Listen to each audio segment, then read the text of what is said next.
Hello hi നമസ്കാരം. ഒരു ചെറിയ അറിയിപ്പ് തന്നിട്ട് ഞാൻ വീഡിയോയിലേക്ക് കിടക്കാം. വേറൊന്നുമല്ല, നമ്മൾ സ്പോട്ടിഫൈയിൽ ഇപ്പോൾ ആക്റ്റീവാണ്. സ്പോട്ടിഫൈ ലിങ്ക് ഡിസ്ക്രിപ്ഷനിൽ കൊടുത്തിട്ടുണ്ട്. നിങ്ങൾ സ്പോട്ടിഫൈ യൂസ് ചെയ്യുന്ന ഒരാളാണെന്നുണ്ടെങ്കിൽ ഒന്ന് ഫോളോ ചെയ്ത് അവിടെ നമ്മളിതിന് മുമ്പ് പോസ്റ്റ് ചെയ്തിട്ടുള്ള പല വീഡിയോസ് ഉണ്ട്. നമ്മുടെ പല ചാനൽസിലായിട്ട് കിടക്കുന്ന ബുക്ക് റിവ്യൂസ് അടക്കമുള്ള പലരും ചോദിക്കുന്നതാണ്. അപ്പോൾ അതുപോലെയുള്ള ഒരുപാട് കാര്യങ്ങൾ നമ്മൾ സ്പോട്ടിഫൈയിൽ കൃത്യമായി അപ്ലോഡ് ചെയ്ത് പോകുന്നുണ്ട്. സോ സ്പോട്ടിഫൈ യൂസർ ആണെങ്കിൽ തീർച്ചയായിട്ടും ലിങ്ക് ക്ലിക്ക് ചെയ്ത് ഒന്ന് ഫോളോ ചെയ്തേക്കാം. അപ്പോൾ നമുക്ക് ഈ ആഴ്ചത്തെ നമ്മുടെ റീൽ റിയാക്ഷനിലേക്ക് കിടക്കാം. കുറച്ച് ദിവസങ്ങളായി നമ്മൾ റീൽ റിയാക്ഷൻ വീഡിയോസ് പോസ്റ്റ് ചെയ്തിട്ട് വേറൊന്നും കൊണ്ടല്ല, നമ്മൾ ഈ പറഞ്ഞ കാര്യങ്ങൾ ആവർത്തിക്കുക എന്ന് പറയുന്ന ഒരു കാര്യത്തിനോട് വലിയ താല്പര്യമില്ലാത്തതുകൊണ്ടും പിന്നെ റീലുകളിൽ പലതും നമുക്ക് കുറേ ആൾക്കാർ അയച്ചു തരുന്നുണ്ട്. ഞങ്ങളും പല റീൽസിലൂടെ കടന്നു പോകുന്നുണ്ട്. അപ്പോൾ നമുക്ക് പുതുതായിട്ട് എന്തെങ്കിലും പറയാനുണ്ടാവണം, സ്ട്രോങ് ആയിട്ട് എന്തെങ്കിലും പറയാനുണ്ടാവണം, അങ്ങനെയൊക്കെയുള്ള കുറച്ച് കാര്യങ്ങൾ കൊണ്ടാണ് ഈ ഒരു റീൽ റിയാക്ഷൻ വീഡിയോ ഇത്ര വൈകിട്ടുള്ളത്. നമ്മൾ ഇന്നത്തെ റീൽ റിയാക്ഷനിലേക്ക് കിടക്കുമ്പോൾ നമ്മൾ ആദ്യം റീലല്ല, ആദ്യം നമ്മളൊരു ഫോട്ടോയാണ് കാണുന്നത്. ആ ഫോട്ടോയുടെ ബാക്കി പത്രം പറഞ്ഞിട്ട് നമുക്ക് കടക്കാം. രശ്മികയും വിജയ് ദേവർകൊണ്ടയും വിവാഹം കഴിക്കുന്നു. അതാലോചിച്ച് രക്ഷി ഷെട്ടി സങ്കടപ്പെട്ടിരിക്കുന്നു. പാവം, അന്ന് അവൻ ഒരുപാട് അത് ആഗ്രഹിച്ചിരുന്നു. രക്ഷി ഷെട്ടി ഈ സമയത്ത് അയാളുടെ പുതിയ പടത്തിൻ്റെ ഷൂട്ടോ ലൊക്കേഷൻ ഹണ്ടോ അല്ലെങ്കിൽ അയാളുടെ ജീവിതത്തിലേക്ക് കടന്നു വരാൻ പോകുന്ന പാർട്ട്ണറായിട്ട് ഡേറ്റ് ചെയ്തുകൊണ്ടിരിക്കുകയായിരിക്കും. അങ്ങേർക്ക് ഇതിനൊന്നും ചിലപ്പോൾ സമയം ഉണ്ടാവില്ല. ഇനി പോട്ടെ, പുള്ളി ഇത് ആലോചിച്ച് സങ്കടപ്പെടുകയായിരുന്നു എന്ന് തന്നെ വെക്ക്. എന്താണ് ഇതിനകത്ത് നിങ്ങളുടെ സ്റ്റേക്ക്? എന്തിനാണ് രണ്ട് വ്യക്തികളുടെ ജീവിതത്തിലെ ഹാപ്പിനെസ് കാണുമ്പോൾ ഇതെന്താണെന്നറിയോ? സെലിബ്രിറ്റീസ് വിവാഹം കഴിക്കുമ്പോൾ ഒക്കെ ഇങ്ങനെയാണ്. നമ്മുടെ നാഗചൈതന്യയും ശോഭിതയും തമ്മിൽ വിവാഹം കഴിക്കുന്ന സമയത്ത് എല്ലാവരുടെയും പ്രശ്നം സമന്ത ഇതെങ്ങനെ സഹിക്കും, ആ പാവം കണ്ണീരൊഴുക്കുക. ഇൻ്റർവ്യൂവിന് വന്നിരിക്കുമ്പോൾ കണ്ണ് നിറയുന്നു എന്നൊക്കെ പറഞ്ഞിട്ട് കണ്ണ് നിറഞ്ഞിരിക്കുന്ന കണ്ടില്ലെന്ന് പറഞ്ഞിട്ട് ദുഃഖമായിരുന്നു അങ്ങ്. അതിൻ്റെ പേരിൽ ശോഭിത അനുഭവിക്കേണ്ടി വന്ന സൈബർ ബുള്ളിങ്ങിന് കയ്യും കണക്കുമില്ല. ഇപ്പോഴും ചിലപ്പോൾ അവരുടെ കമൻറ്റ് ബോക്സിൽ ചെന്ന് നോക്കി അവരെ ആക്രമിക്കുന്ന, അതിൽ ഈ ആനന്ദം കണ്ടെത്തുന്ന കുറേ സൈക്കോകളെ നമുക്ക് കണ്ടെത്താൻ പറ്റും. എന്നാൽ അതേസമയം സമന്ത ഇപ്പോൾ വിവാഹം കഴിച്ചിരിക്കുന്ന ഒരു കാര്യമൊക്കെ വെച്ച് നോക്കുമ്പോൾ ഒരാളെ പരിചയപ്പെട്ട് ഇൻട്രാക്ട് ചെയ്ത് ഡേറ്റിംഗ് ഒക്കെ കഴിഞ്ഞ് ഇയാളാണ് എൻ്റെ പാർട്ട്ണർ എന്നാണല്ലോ തീരുമാനിക്കുക. അങ്ങനെ നോക്കുമ്പോൾ ഇവരുടെ വിവാഹം കഴിയുന്ന സമയത്ത് സമന്ത ചിലപ്പോൾ ഡേറ്റിങ്ങിലായിരുന്നിരിക്കും. ആ സമന്ത ഓൾറെഡി പറഞ്ഞു ലൈറ്റ് അടിക്കുമ്പോൾ കണ്ണ് നിറയണതാണ്, അല്ലാതെ എനിക്ക് സങ്കടം വന്നിട്ടൊന്നും അല്ലാന്ന്. എന്നാലും ഈ സെലിബ്രിറ്റീസ് അങ്ങനെയാണ് ഇങ്ങനെയാണ് അവരുടെ ജീവിതം എന്നൊക്കെ പറഞ്ഞ് രോമാഞ്ചം കൊള്ളാൻ വേണ്ടി നിങ്ങളൊരു നല്ല ഡോക്ടറെ കാണൂ, ചിലപ്പോൾ ഒരു സൈക്കോളജിസ്റ്റ് ഹെൽപ്പ് ചെയ്തേക്കാം, ചിലപ്പോൾ വയർ റിലേറ്റഡ് ആയിട്ടുള്ള രോഗങ്ങളൊക്കെ നോക്കുന്ന ഒരു ഡോക്ടറിന് നിങ്ങളെ സഹായിക്കാൻ പറ്റുമായിരിക്കും. എന്തുവാടേ ഇത്? രക്ഷി ഷെട്ടി എങ്ങനെ ഇരുന്നാലും ഒന്നാമത് ഇവരൊക്കെ മൂവ് ഓൺ ചെയ്തെന്നേ. രശ്മികയായിട്ടുള്ള വിവാഹം അവർ പ്ലാൻ ചെയ്തു. അത് ചിലപ്പോൾ അന്ന് അവർ ഭയങ്കരമായിട്ട് ആഗ്രഹിച്ചിട്ടുണ്ടാവും, ചിലപ്പോൾ രണ്ടുപേരും ആഗ്രഹിച്ചിട്ടുണ്ടാവും. അന്ന് അവരുടെ എൻഗേജ്മെൻറ്റ് കഴിഞ്ഞിട്ട് പല കാരണങ്ങൾ കൊണ്ട് അവർ പിരിഞ്ഞിട്ടുണ്ടാവും. ചിലപ്പോൾ ഒരുമിച്ച് പോകാൻ പറ്റാത്തതുകൊണ്ടാവാം, ചിലപ്പോൾ കരിയറിന് വേണ്ടിയിട്ടാവാം, പല പല പല പല കാരണങ്ങളുണ്ടാവും. എന്തായാലും അവർക്ക് ഒന്നിച്ചു പോകാൻ പറ്റില്ല എന്ന് പറഞ്ഞിട്ടാണ് അവർ ആ കല്യാണം കോൾ ഓഫ് ചെയ്തിട്ടുണ്ടാവുക. പക്ഷേ ആരാധകർക്ക് ഇത് പറ്റൂല. ഇവർ നിശ്ചയിച്ചില്ലേ ഇവർ കല്യാണം കഴിക്കണം, കല്യാണം കഴിച്ചിട്ട് സോഷ്യൽ മീഡിയയിൽ ഹാപ്പി ഫോട്ടോസ് ഇട്ടുകൊണ്ടിരിക്കണം. എന്നിട്ട് അവർ സ്വന്തം ജീവിതത്തിൽ തലതല്ലി കീറി അവസാനം ഡിവോഴ്സ് ആവണം. അപ്പോൾ ഇവർ രണ്ടുപേരും പിരിയുന്നതിനെക്കുറിച്ച് സങ്കടക്കടൽ ഉണ്ടാക്കണം. അത് കഴിഞ്ഞ് ഇവർ രണ്ടുപേരും സ്വന്തം ജീവിതത്തിലേക്ക് കടക്കുന്ന സമയത്ത് അതിനെക്കുറിച്ച് ഇനി കഥകൾ ഉണ്ടാക്കണം. ഇതിലൊരാൾ സങ്കടത്തിലാണെന്ന് പറയണം. എടോ, ഈ സിനിമയെ കാണുന്ന പോലെ അല്ല സിനിമാക്കാർ ജീവിച്ചുകൊണ്ടിരിക്കുന്നത്. പിന്നെ അത് മാത്രമല്ല, പബ്ലിക് ഫിഗേഴ്സ് ആയിട്ടുള്ള ആൾക്കാർ അവർ ഡിവോഴ്സ്ഡ് ആയി എന്ന് വിചാരിക്കും. ഡിവോഴ്സ്ഡ് ആയിട്ടുള്ള ആൾക്കാരിൽ ആരെങ്കിലും ഒരാൾ, രണ്ടുപേരും മൂവ് ഓൺ ചെയ്യും. അതിൽ ആരെങ്കിലും ഒരാളായിരിക്കുമല്ലോ ആദ്യം വിവാഹം കഴിക്കുന്ന കാര്യമൊക്കെ പുറത്തേക്ക്, അല്ലെങ്കിൽ പുതിയൊരു പാർട്ട്ണറെ കിട്ടിയെന്നുള്ള കാര്യം പുറത്ത് പറയാം.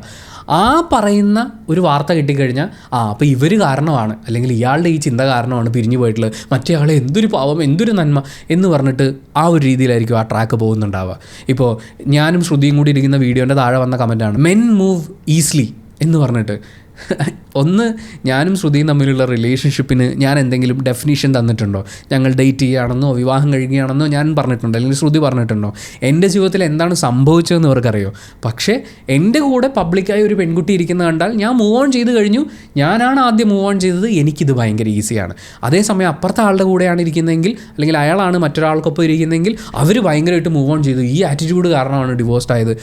ഇങ്ങനെ ജഡ്ജ് ചെയ്ത് സ്വന്തമായി കഥകൾ മെനഞ്ഞ് ആ മനോരാജ്യത്തിൽ ജീവിച്ചുകൊണ്ടിരിക്കുകയാണ്. നിങ്ങൾ മസ്തിഷ്കമരണം പോലെയുള്ള സിനിമകളൊക്കെ കാണണം കേട്ടോ. അതിൻ്റെ ഏറ്റവും ലാസ്റ്റ് അവർ പറയുന്നുണ്ട് കളി നിർത്തൂ എന്നുള്ളത്. അത് തന്നെയാണ് പറയാനുള്ളത്. നിങ്ങൾ ഈ കളിയൊക്കെ നിർത്തൂ, നിങ്ങളുടെ ജീവിതത്തിൽ കുറേ കാര്യങ്ങളൊക്കെ ഉണ്ട്. ഇപ്പോൾ ഇത് കാണുന്ന സമയത്ത് രശ്മിക വളരെ ഈസി ആയിട്ട് മൂവ് ഓൺ ചെയ്തു എന്ന് പറഞ്ഞിട്ടായിരിക്കും. ശരിക്കും ആരാണ് ഈസി ആയിട്ട് മൂവ് ഓൺ ചെയ്യുന്നത്? ഓരോരുത്തർക്കും അവരുടേതായിട്ടുള്ള സമയമെടുക്കും. ചിലർ ഫാസ്റ്റായിട്ട് അടുത്ത പാർട്ട്ണറിലേക്ക് പോകും, ചിലപ്പോൾ പാർട്ട്ണറെ വേണ്ടാന്ന് വിചാരിച്ച് അതാണ് എൻ്റെ ലൈഫിലെ സന്തോഷം എന്ന് അവർ കണ്ടെത്തും. ഇതിൽ ഇത്രയേ ഉള്ളൂ. രണ്ട് വ്യക്തികൾ വിവാഹം കഴിക്കാൻ ഒരു ഘട്ടത്തിൽ തീരുമാനിച്ചു. ചിലപ്പോൾ ഒരു വിവാഹം കഴിച്ചു, ഇപ്പം സമന്തിയുടെയൊക്കെ കേസിൽ അവർ വിവാഹം കഴിച്ചു, ഒരുമിച്ച് പോകാൻ പറ്റില്ല എന്ന് തോന്നി, അവർ ഡിവോഴ്സ് ചെയ്യുന്നു, രണ്ടുപേരും അവരവരുടെ ലൈഫുമായിട്ട് മൂവ് ഓൺ ചെയ്യുന്നു. അതിന് ഈ അന്നത്തെ അവരുടെ എൻഗേജ്മെൻറ്റിൻ്റെ ഫോട്ടോ എടുത്തിട്ട് അതിൻ്റെ താഴെ സപ്തസാഗര ദാച്ചയിലെ ഫോട്ടോ, മറ്റേ നിരാശകാമുകൻ്റെ പീക്ക് മോഡാണ് അത്. സപ്തസാഗര അല്ലല്ലോ ഇത്, മറ്റേ ചാർലി സിനിമയാണ്. പീക്ക് സാഡ്നെസ് ഫേസാണ് ഇതെടുത്തുകൊണ്ട് വന്ന് വെച്ചിട്ട് ഇതാണ് അയാളുടെ ഇന്നത്തെ അവസ്ഥ എന്നൊക്കെ പറയാണ്. പുള്ളി അടിച്ച് പൊളിച്ച് ഇപ്പോൾ വല്ല വേൾഡ് ടൂറിലൊക്കെ ആയിരിക്കും. എന്തുവാടേ നിനക്കൊന്നും വയ്യേ? ഞാൻ ചെയ്തൊരു നെയിലാർട്ടിന്റെ വീഡിയോ യൂട്യൂബിൽ പോസ്റ്റ് ചെയ്തപ്പോൾ വന്ന കമന്റ്സ് ഫുള്ളും മഴവില്ല് ഗേ ഇത് പെൺകുട്ടികൾക്ക് പറഞ്ഞിട്ടുള്ളതെന്നൊക്കെയാണ്. ഇങ്ങനെയാണ് കമന്റ്സ് ഇടുന്നവരുടെ ഇന്റൻഷൻസ് എന്താണെന്നൊന്നും എനിക്കറിയില്ല. പക്ഷെ ഇങ്ങനെ കുറച്ച് കമന്റ്സ് വന്നത് കൊണ്ട് മാത്രം കുറച്ച് കാര്യമായിട്ടുള്ള നെയിലാർട്ട് തന്നെ ചെയ്യാന്ന് വെച്ചു.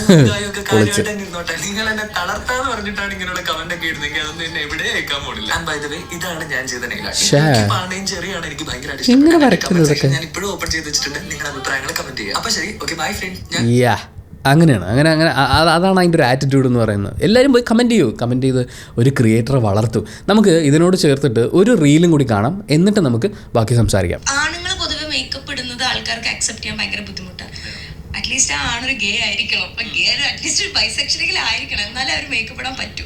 അതല്ലാതെ ആണുങ്ങൾ മേക്കപ്പ് ഇടുക, എസ്പെഷ്യലി ഇപ്പോൾ ലിപ്സ്റ്റിക് ഇടുക, ബ്ലഷ് ഇടുക, അങ്ങനത്തെ കാര്യങ്ങളൊന്നും അങ്ങനെ ഒട്ടും അക്സെപ്റ്റ് ചെയ്യാൻ പറ്റുന്നില്ല. പക്ഷെ Riyas, you identify as a man and you wear makeup. So എനിക്ക് തോന്നിയിട്ടുണ്ട് അതാണ് ആളുകളെ ഭയങ്കരമായിട്ട് ട്രിഗർ ചെയ്യുന്നത്. I personally feel let it be clothing ആവട്ടെ, മേക്കപ്പ് ആവട്ടെ, you don't need to gender it. ഇതൊന്നും ജെൻഡേർഡ് അല്ല. ഇത് നിങ്ങൾ ജെൻഡർ ചെയ്യാൻ ശ്രമിക്കുന്നത് ഇസ് നോട്ട് മൈ പ്രോബ്ലം. നിങ്ങൾ ഫോളോ ചെയ്ത് വന്നിട്ടുള്ള സൊസൈറ്റിന്റെ കൊറിയോഗ്രാഫി അനുസരിച്ചിട്ട് ഈ ഡ്രസ്സ് സ്ത്രീകൾക്ക്, ഈ ഡ്രസ്സ് പുരുഷന്മാർക്ക്, മേക്കപ്പ് ഇസ് ഫോർ വുമൻ, അല്ലെങ്കിൽ പുരുഷന്മാർക്ക് മേക്കപ്പ് ആവാം പക്ഷെ ഇത്രയും മേക്കപ്പ് ആവാനേ പാടുള്ളൂ. ഓൾ ദ സ്റ്റാർസ് നിങ്ങൾ ഭയങ്കരമായിട്ട് ഐഡലൈസ് ചെയ്യുന്ന all the stars R wearing makeup, പക്ഷെ അവർ ഇത്രയും മേക്കപ്പാ ചെയ്യുന്നത്, അതുകൊണ്ട് ഇറ്റ്സ് ഓക്കെ ഫോർ യു. പക്ഷെ ഞാൻ ഇത്രയും മേക്കപ്പാ ചെയ്യുന്നത്, it's not okay for you. For me this is part of my freedom. I love this. I identify as a man, and like ഞാൻ മരിക്കുന്നത് വരെ I'm going to identify as a man because I am proud to be a man, even though there are a lot of problems. It's generally other than ഇവിടുത്തെ പുരുഷന്മാർ ചെയ്യുന്ന കാര്യങ്ങൾ ഓർത്ത് പുരുഷനായിട്ട് ഇരിക്കുന്നതിൽ കുറച്ച് നാണക്കേട് തോന്നണം എന്നല്ലാതെ I love being a man. അത്രേ ഉള്ളൂ. മേക്കപ്പ് ഇടുന്നതിന് നിങ്ങൾ കളിയാക്കുന്ന സമയത്ത് ഒരു പുരുഷൻ എന്നുള്ള നിലയ്ക്ക് മറ്റു പല പുരുഷന്മാരും നമ്മൾ പല ക്രൈമുകളൊക്കെ എടുത്ത് നോക്കിയാൽ, അല്ലെങ്കിൽ ഓപ്പോസിറ്റ് ജെൻഡറിനെ അപമാനിക്കുന്ന രീതിയിലുള്ള കാര്യങ്ങൾ എടുത്ത് നോക്കിക്കഴിഞ്ഞാൽ അത് കൂടുതലും സംഭവിക്കുന്നത് പുരുഷന്മാരുടെ ഭാഗത്തു നിന്നാണ്. അതാലോചിച്ചിട്ട് നമ്മൾ ദുഃഖിക്കുന്നതിന് പകരം, അല്ലെങ്കിൽ അങ്ങനെ ചെയ്യുന്ന ആൾക്കാരെ കളിയാക്കുന്നതിന് പകരം സ്വന്തം ഇഷ്ടത്തിന്, സ്വന്തം താല്പര്യത്തിന്, സ്വന്തം സന്തോഷത്തിന് വേണ്ടിയിട്ട് മേക്കപ്പ് ഇടുന്ന, നെയിൽ ആർട്ട് ചെയ്യുന്ന, ഒരു ഇത്ര ഉള്ള ഒരു ക്യാൻവാസ്, ഈ നഖം, ഇതിൻ്റെ അകത്തൊരു സാധനം വരച്ചെടുക്കുക. എനിക്കൊരു 1.5 മീറ്റർ സ്ക്വയർ ഏരിയയിലുള്ള അത്രയും പേപ്പർ വന്നാൽ പോലും വൃത്തിയുള്ള ഒരു വര പോലും വരയ്ക്കാൻ അറിയില്ല. അതുപോലും ചെയ്യാൻ അറിയാത്തവന്മാരാണ് ഈ നെയിൽ ആർട്ട് ചെയ്യുന്ന ആളുകളെയൊക്കെ കളിയാക്കാൻ പോകുന്നത്. അത് അത്രയും ടഫായിട്ടുള്ളൊരു കാര്യമാണ്. അതൊരു മനുഷ്യന് അത്രയും സന്തോഷം കൊടുക്കുന്നുണ്ട്. പിന്നെ ഇത് ലോകം മുഴുവൻ സെലിബ്രേറ്റ് ചെയ്യപ്പെടുന്ന ഒരു പരിപാടിയാണത്. വലിയ സാധ്യതകളുള്ളൊരു കാര്യമാണ് നെയിൽ ആർട്ട് പോലെയുള്ള കാര്യങ്ങൾ എന്ന് പറയുന്നത്. ഇത് പുള്ളി ചെയ്യുന്ന സമയത്ത് ഇത് കുറേ ആളുകൾ ഇഷ്ടപ്പെടുകയും ഇത് നോർമലൈസ് ചെയ്യപ്പെടുകയും ചെയ്യും. അതായത് എനിക്കിപ്പോൾ ഒരു പേപ്പറിൽ പടം വരയ്ക്കുന്നത് പോലെ എനിക്ക് എൻ്റെ നഖത്തിൽ കളം വരയ്ക്കുന്നത് ഇഷ്ടമാണ്. ചിലപ്പോൾ ടാറ്റു ചെയ്യുന്ന ആളുകളുടെ ഇഷ്ടമൊക്കെ ഉണ്ടല്ലോ. ഇതൊക്കെ ഓരോരുത്തരുടെ ഇഷ്ടങ്ങളാണ്. ഈ ഇഷ്ടങ്ങൾ ഒരു തൊഴിൽ മേഖലയ്ക്ക് കൂടി സാധ്യതകൾ കൊടുത്തുകൊണ്ടാണ് ഇവിടെ നിലനിൽക്കുന്നത്. അപ്പോൾ നിങ്ങളതിനെ ജെൻഡർ വേർതിരിവ് ഉണ്ടാക്കുന്ന സമയത്ത് ഇത് ഇത്രയും ആളുകൾക്കേ പാടുള്ളൂ എന്ന് പറഞ്ഞു വെക്കുകയാണ്. അതുപോലെ ഇത്രയും ആളുകൾക്കേ അവരുടെ സെൽഫിനെ എക്സ്പ്രസ് ചെയ്യാനുള്ള അവകാശമുള്ളൂ എന്ന്. എന്താണെന്നറിയോ, നമ്മൾ ഇപ്പം റിയാസ് തന്നെ പറഞ്ഞിട്ടുള്ളൊരു കാര്യം, പുരുഷന്മാർ നമ്മൾ ഇത്രയും സ്റ്റാർസിനെയൊക്കെ അയ്യോ ഒരു മറ്റേ ഭയങ്കര സംഭവം എന്നൊക്കെ പറഞ്ഞ് പുകഴ്ത്തുകയൊക്കെ ചെയ്യും. അതേ ആൾക്കാർ ചെയ്യുന്ന, ഈ സ്റ്റാർസ് ചെയ്യുന്ന അതേ മേക്കപ്പ് മറ്റൊരു പുരുഷൻ ഇട്ടാൽ പോലും നമ്മൾ കളിയാക്കും. സ്റ്റാർസൊക്കെ വിഗ് വെച്ച് അഭിനയിക്കുന്നുണ്ട്. ഒരു പുരുഷൻ്റെ തലയിൽ വിഗ് ഇരിക്കുന്ന കണ്ട് കഴിഞ്ഞാൽ അയ്യോ അവൻ വിഗ് വെച്ചിട്ട് പോകുന്നു എന്ന് പറയും. എന്തിന്? അയാളുടെ സന്തോഷത്തിന് വേണ്ടിയിട്ടാണ്. അയാൾ കണ്ണാടിയിൽ നോക്കുന്ന സമയത്ത്, അല്ലെങ്കിൽ ഞാൻ ഇങ്ങനെയാണ് എന്നുള്ളൊരു സന്തോഷം കിട്ടാൻ വേണ്ടിയിട്ട് അയാൾ ചെയ്യുന്ന കാര്യമാണ്. നിങ്ങളതിനെ റേറ്റ് ചെയ്യാൻ പോകേണ്ട ഒരു കാര്യം ഇവിടെ ഇല്ല, അല്ലെങ്കിൽ അതിൻ്റെ പേരിൽ അവരെ ജഡ്ജ് ചെയ്ത് മോശക്കാരാക്കേണ്ട ആവശ്യമില്ല. ഏറ്റവും പ്രധാനപ്പെട്ട കാര്യം എന്ന് പറയുന്നത്, നമ്മൾ ചില ജെൻഡർ സ്റ്റീരിയോ ടൈപ്പുകൾ ഉണ്ടാക്കി വെച്ചിട്ടുണ്ട്. ഒരാൾ ഇന്ന ജെൻഡറിലാണെങ്കിൽ ഇന്ന ജോലികൾ ചെയ്യണം, ഇന്ന വസ്ത്രങ്ങൾ ധരിക്കണം, അതേപോലെ തന്നെ ഇന്ന രീതിയിലുള്ള മേക്കപ്പേ ചെയ്യാൻ പാടുള്ളൂ. ഒരാൺകുട്ടി അവൻ ലിപ്സ്റ്റിക് ഇട്ട് കഴിഞ്ഞാൽ അവൻ ഗേ ആയിരിക്കണം, അല്ലെങ്കിൽ അവൻ ലിപ്സ്റ്റിക് ഇടാൻ പാടില്ല. ആൺപിള്ളേർ ലിപ്സ്റ്റിക് ഇടുന്നത് ഭയങ്കര മോശമാണ്. ഒരാൺകുട്ടി അവൻ ഈ പറഞ്ഞ നെയിൽ ആർട്ട് ചെയ്ത് കഴിഞ്ഞാൽ, നെയിൽ ആർട്ട് ചെയ്യുന്നുണ്ടെങ്കിൽ അവൻ ഗേ ആയിരിക്കണം, അവൻ ഒരിക്കലും ഒരു ആൺകുട്ടി ആവാൻ പാടില്ല, ആണ് ഒരിക്കലും ഇത് ചെയ്യില്ല എന്ന് പറയുന്ന ഒരു പറഞ്ഞു വെക്കലാണ്. അവിടെയൊക്കെയാണ് റിയാസ് സലീമിൻ്റെ ഒക്കെ ഒരു തീരുമാനം എന്ന് പറയുന്നത് അങ്ങ് ഒരു പോരാട്ടമായിട്ടൊക്കെ മാറുന്നത്. കാരണം ഞാനൊരു ആണാണ്, ഒരാണായിരിക്കെ തന്നെ എനിക്ക് ഈ വസ്ത്രം ധരിക്കാനും എനിക്ക് ഈ മേക്കപ്പ് ഇടാനും ഒക്കെയുള്ള സ്വാതന്ത്ര്യമുണ്ട് എന്നുള്ള അയാളുടെ തിരിച്ചറിവ് അയാൾ എല്ലാവരിലേക്കും എത്തിക്കുകയാണ്. അതേപോലെ ഒരു പെൺകുട്ടി, അവൾ മുടിയൊന്ന് ചെറുതായിട്ട് മുറിച്ച് കഴിഞ്ഞാൽ, ബോബ് കട്ട് ചെയ്ത് കഴിഞ്ഞാൽ, ഒരു പെൺകുട്ടി ബുള്ളറ്റ് ഓടിച്ചു കഴിഞ്ഞാൽ അവൾ ഉടനെ ഒന്നെങ്കിൽ ആണായിരിക്കണം, അല്ലെങ്കിൽ അവളൊരു ആണാകാൻ തയ്യാറെടുക്കണം. നമ്മളൊരു ജെൻഡറിന് ഒരു രൂപം കൊടുത്തിട്ടുണ്ട്, ഒരു ജെൻഡറിന് ഒരു വസ്ത്രം കൊടുത്തിട്ടുണ്ട്, ജെൻഡറിന് മേക്കപ്പ് ചെയ്യാനുള്ള അവകാശങ്ങൾ നമ്മൾ കൊടുത്തിട്ടുണ്ട്. ഇതിനപ്പുറത്തേക്ക് ഒന്നും ചെയ്യാൻ പാടില്ല എന്ന് പറയുന്ന ഇത് സമൂഹത്തിൻ്റെ തീരുമാനമാണ്. ഇന്നിപ്പോൾ ഒരു വ്യത്യാസം എന്താണെന്ന് വെച്ചാൽ അതിനെ അക്സെപ്റ്റ് ചെയ്യാൻ പറ്റുന്ന ഒരു വിഭാഗം ആളുകൾ ഉണ്ടായി തുടങ്ങിയിട്ടുണ്ട്. എങ്കിൽ പോലും അതിനെ തളർത്തുന്ന, അതിനെ മോശമായി ചിത്രീകരിക്കുന്ന കുറച്ച് ആളുകൾ, എന്താ പറയുക, നമ്മൾ ന്യൂ ഏജ് മീഡിയ ആയിട്ടൊക്കെയാണ് ഇൻസ്റ്റാഗ്രാം പോലെയുള്ള പ്ലാറ്റ്ഫോമുകൾ പറയാം. അമ്മമാരൊക്കെ ഫേസ്ബുക്കിൽ ഇൻസ്റ്റാഗ്രാമിൽ അങ്ങനെയല്ല എന്നൊക്കെ മുമ്പ് പലരും പറഞ്ഞിട്ടുണ്ടായിരുന്നു. പക്ഷേ ഇന്ന് നമ്മൾ ഏത് സോഷ്യൽ മീഡിയ പ്ലാറ്റ്ഫോം എടുത്ത് നോക്കിയാലും, ഏത് ഏജ് ഗ്രൂപ്പിലുള്ള ആൾക്കാരെ നോക്കിക്കഴിഞ്ഞാലും ഈ അമ്മാവൻ ആറ്റിറ്റ്യൂഡുള്ള ആളുകളെ നമുക്ക് കാണാൻ പറ്റും. അവരിരുന്ന് ജഡ്ജ് ചെയ്യണം ഓരോ മനുഷ്യരെ. ജഡ്ജ് ചെയ്യാൻ വന്നിരിക്കുന്ന ആളുകളോടൊക്കെ പോടാ പുല്ലേ എന്ന് പറഞ്ഞ് വളരെ പ്രൗഡായിട്ട് ആത്മാഭിമാനത്തോടു കൂടി അവർക്ക് ഇഷ്ടമുള്ള കാര്യങ്ങൾ ചെയ്ത് ജീവിക്കുന്ന ഇങ്ങനെയുള്ള മനുഷ്യരെ കാണുമ്പോൾ അത് സത്യത്തിലൊരു പ്രതീക്ഷയാണ്. നാളെ എൻ്റെ സഹോദരങ്ങളോ എൻ്റെ മക്കളോ ഒന്നും ഈ ജെൻഡറിൻ്റെ പേരിലുള്ള കാര്യങ്ങളൊക്കെ കൃത്യമായി പാലിക്കാത്തതിൻ്റെ പേരിൽ ആക്രമിക്കപ്പെടില്ല എന്നും, അല്ലെങ്കിൽ അങ്ങനെ ഒരു സമൂഹമാണ് വളർന്നു വരുന്നത്, ഇനി അഥവാ ആക്രമിക്കപ്പെട്ടാൽ പോലും പോടാ പുല്ലേ എന്ന് പറയാനുള്ള ആറ്റിറ്റ്യൂഡിൽ അവർ വളരും. അതിനുള്ള മാതൃകകൾ ഇവിടെ ഉണ്ട് എന്ന് പറയുന്ന ഒരു പ്രതീക്ഷയാണ് ഇവരുടെയൊക്കെ ഈ ഒരു ഞാനിതിനെ പോരാട്ടം എന്നാണ് വിളിക്കുക. കാരണം ഇന്നത്തെ സമൂഹ വ്യവസ്ഥിതിക്കെതിരെയാണ് അവർ നീങ്ങിക്കൊണ്ടിരിക്കുന്നത്. ആ പോരാട്ടങ്ങൾ പ്രതീക്ഷ നൽകുന്നതാണ്. നമ്മളിനി അടുത്ത റീലിലേക്ക് പോവുകയാണ്. വീഡിയോ കണ്ടിട്ട് നിങ്ങൾക്ക് എന്തെങ്കിലും തോന്നിയോ? കണ്ണാലൊരു നോർമൽ വീഡിയോ ആണ്, പക്ഷെ ഒന്നുകൂടി കേട്ട് നോക്കാം.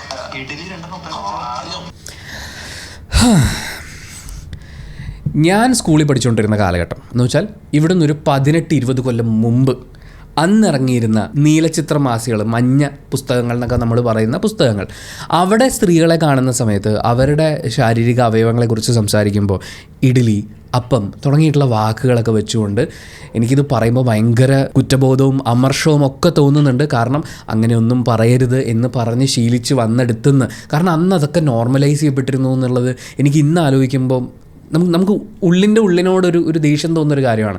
അവിടെ നിന്ന് നമ്മൾ ഇതൊന്നും ഉപയോഗിക്കരുത്, ഇങ്ങനെയൊന്നും നോക്കി കാണരുത് എന്ന് പറഞ്ഞ് പഠിച്ച് നമ്മളിതാ 2026 എത്തി നിൽക്കുമ്പോൾ ഇന്ന് വളരെ ചെറിയ കുട്ടികളെ പോലും ഇൻഫ്ലുവൻസ് ചെയ്യുന്ന ഇതുപോലുള്ള കുറേ ആളുകൾ വന്നിരുന്ന് അന്ന് നമ്മൾ എന്താണോ ചെയ്തത് അതിൻ്റെ ഏറ്റവും വൃത്തികെട്ട രീതി വീണ്ടും ആവർത്തിച്ചുകൊണ്ടിരിക്കുകയാണ്, വീണ്ടും കുട്ടികളെ പഠിപ്പിച്ചുകൊണ്ടിരിക്കുകയാണ്. സ്ത്രീകളുടെ ശരീരഭാഗങ്ങൾ കാണുമ്പോൾ ഈ ഒരു റീല് മാത്രമല്ല, ഇനിയും ഒരുപാട് റീലുകളും വീഡിയോസും ഒക്കെ ഉണ്ട്. ലൈവ് പോകുന്ന സമയത്തും അല്ലാതെ സ്ത്രീകളെ കാണുന്ന സമയത്തും ഇവർ പരസ്പരം ഉപയോഗിക്കുന്ന വാക്കുകൾ ഇങ്ങനത്തെ വാക്കുകളാണ്. സ്ത്രീകളുടെ ശാരീരിക അവയവത്തിന് ഇത് മറ്റേ എന്തുകൊണ്ടാണ് നിങ്ങൾ ഈ പറയുന്ന ഇഡ്ഡലി അപ്പത്തിലേക്കൊക്കെ പോകുന്നത് വെച്ചാൽ അത് കഴിക്കാനുള്ളതാണ്. അങ്ങനെയാണ് ഇതിനെ റിലേറ്റ് ചെയ്യുന്നത്. സ്ത്രീ ഒരു ഒബ്ജക്റ്റായിട്ട്, അതായത് എനിക്ക് കൺസ്യൂം ചെയ്യാനുള്ളതാണ്. അപ്പോൾ ഓരോ ബോഡി പാർട്ടും ഇന്ന പോലെയൊക്കെ എനിക്ക് കൺസ്യൂം ചെയ്യാനുള്ളതാണ് എന്ന് പറഞ്ഞു പഠിപ്പിക്കാൻ വേണ്ടിയിട്ടുള്ള ഒരു പരിപാടിയാണിത്. ഇവരുടെയൊക്കെ വീഡിയോ കാണുന്ന 5ാം ക്ലാസ്സിലും 6ാം ക്ലാസ്സിലും 3ാം ക്ലാസ്സിലും ഒക്കെ പഠിക്കുന്ന പിള്ളേർ വരെ ഒരു സ്ത്രീയെ കാണുന്ന സമയത്ത് ഇങ്ങനെയാണ് അതിനെ കാണുന്നത്, അല്ലെങ്കിൽ ഇങ്ങനെയാണ് വർണ്ണിക്കുന്നത്. തൊപ്പിയൊക്കെ ഒരു ഇനോഗ്രേഷൻ വരുന്നു എന്ന് പറയുമ്പോഴേക്കും നിങ്ങൾ ശ്രദ്ധിച്ചിട്ടുണ്ടോ? അതായത് ട്രാഫിക് ബ്ലോക്ക് ഉണ്ടായി എന്നൊക്കെ പറയും. നമ്മൾ നോക്കുമ്പോൾ കാണുന്നത് കൊച്ചുകുട്ടികളെയാണ്, സ്കൂൾ കുട്ടികളെയാണ്. തൊപ്പി ഒരു ഇനോഗ്രേഷൻ വന്നിട്ട് പരിപാടി നടക്കില്ലെന്നോ അങ്ങനെ എന്തോ ഒരു വിഷയം ഉണ്ടായ സമയത്ത് കൊച്ചു പിള്ളേർ വന്നിരുന്ന് അവൻ അങ്ങനെയാണ്, അവൻ ഇങ്ങനെയാണ്, നമ്മുടെ ആളാണെന്ന് പറഞ്ഞിട്ട് സെലിബ്രേറ്റ് ചെയ്യുകയാണ്. ഈ സെലിബ്രേറ്റ് ചെയ്യുന്ന ആൾ ഇപ്പം നമ്മൾ കണ്ടിട്ടുള്ളത് ഒരു ആപ്പിലെ കോളാണ്. അതായത് സ്ട്രേഞ്ചേഴ്സ് ആയിട്ടുള്ള ആളുകളുമായിട്ട് കണക്റ്റ് ആവുന്നു, ഇവർ സംസാരിക്കുന്നു. ഇത് ഒരുപാട് ആളുകൾ ചെയ്യുന്നുണ്ട്. എസ്പെഷ്യലി ഗെയിമേഴ്സ്, സ്ട്രീമേഴ്സാണ് കൂടുതലും ഇത്തരം കോളുകളൊക്കെ സംസാരിക്കുന്നത്. ഗെയിമേഴ്സ് കമ്മ്യൂണിറ്റി എടുത്ത് നോക്കുമ്പോൾ നമുക്ക് വളരെ കുറച്ച് ആളുകൾ മാത്രമാണ് നമ്മൾ പുറത്തറിയുന്നത്. കാര്യം ഇവരൊക്കെ വേറെ ആപ്ലിക്കേഷൻസിലാണ് കൂടുതൽ ആക്റ്റീവ് ആയിട്ടുള്ളത്. യൂട്യൂബിലേക്കൊക്കെ വരുന്ന സമയത്ത് വളരെ കുറച്ച് ആളുകളാണ്.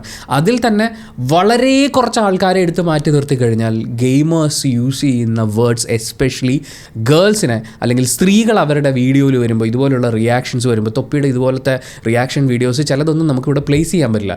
എന്ന് വെച്ചാൽ അത് ആസ് എ വുമൺ നിങ്ങളത് കണ്ടു കഴിഞ്ഞാൽ നിങ്ങൾക്ക് ചിലപ്പോൾ ഛർദ്ദിക്കാൻ വരും.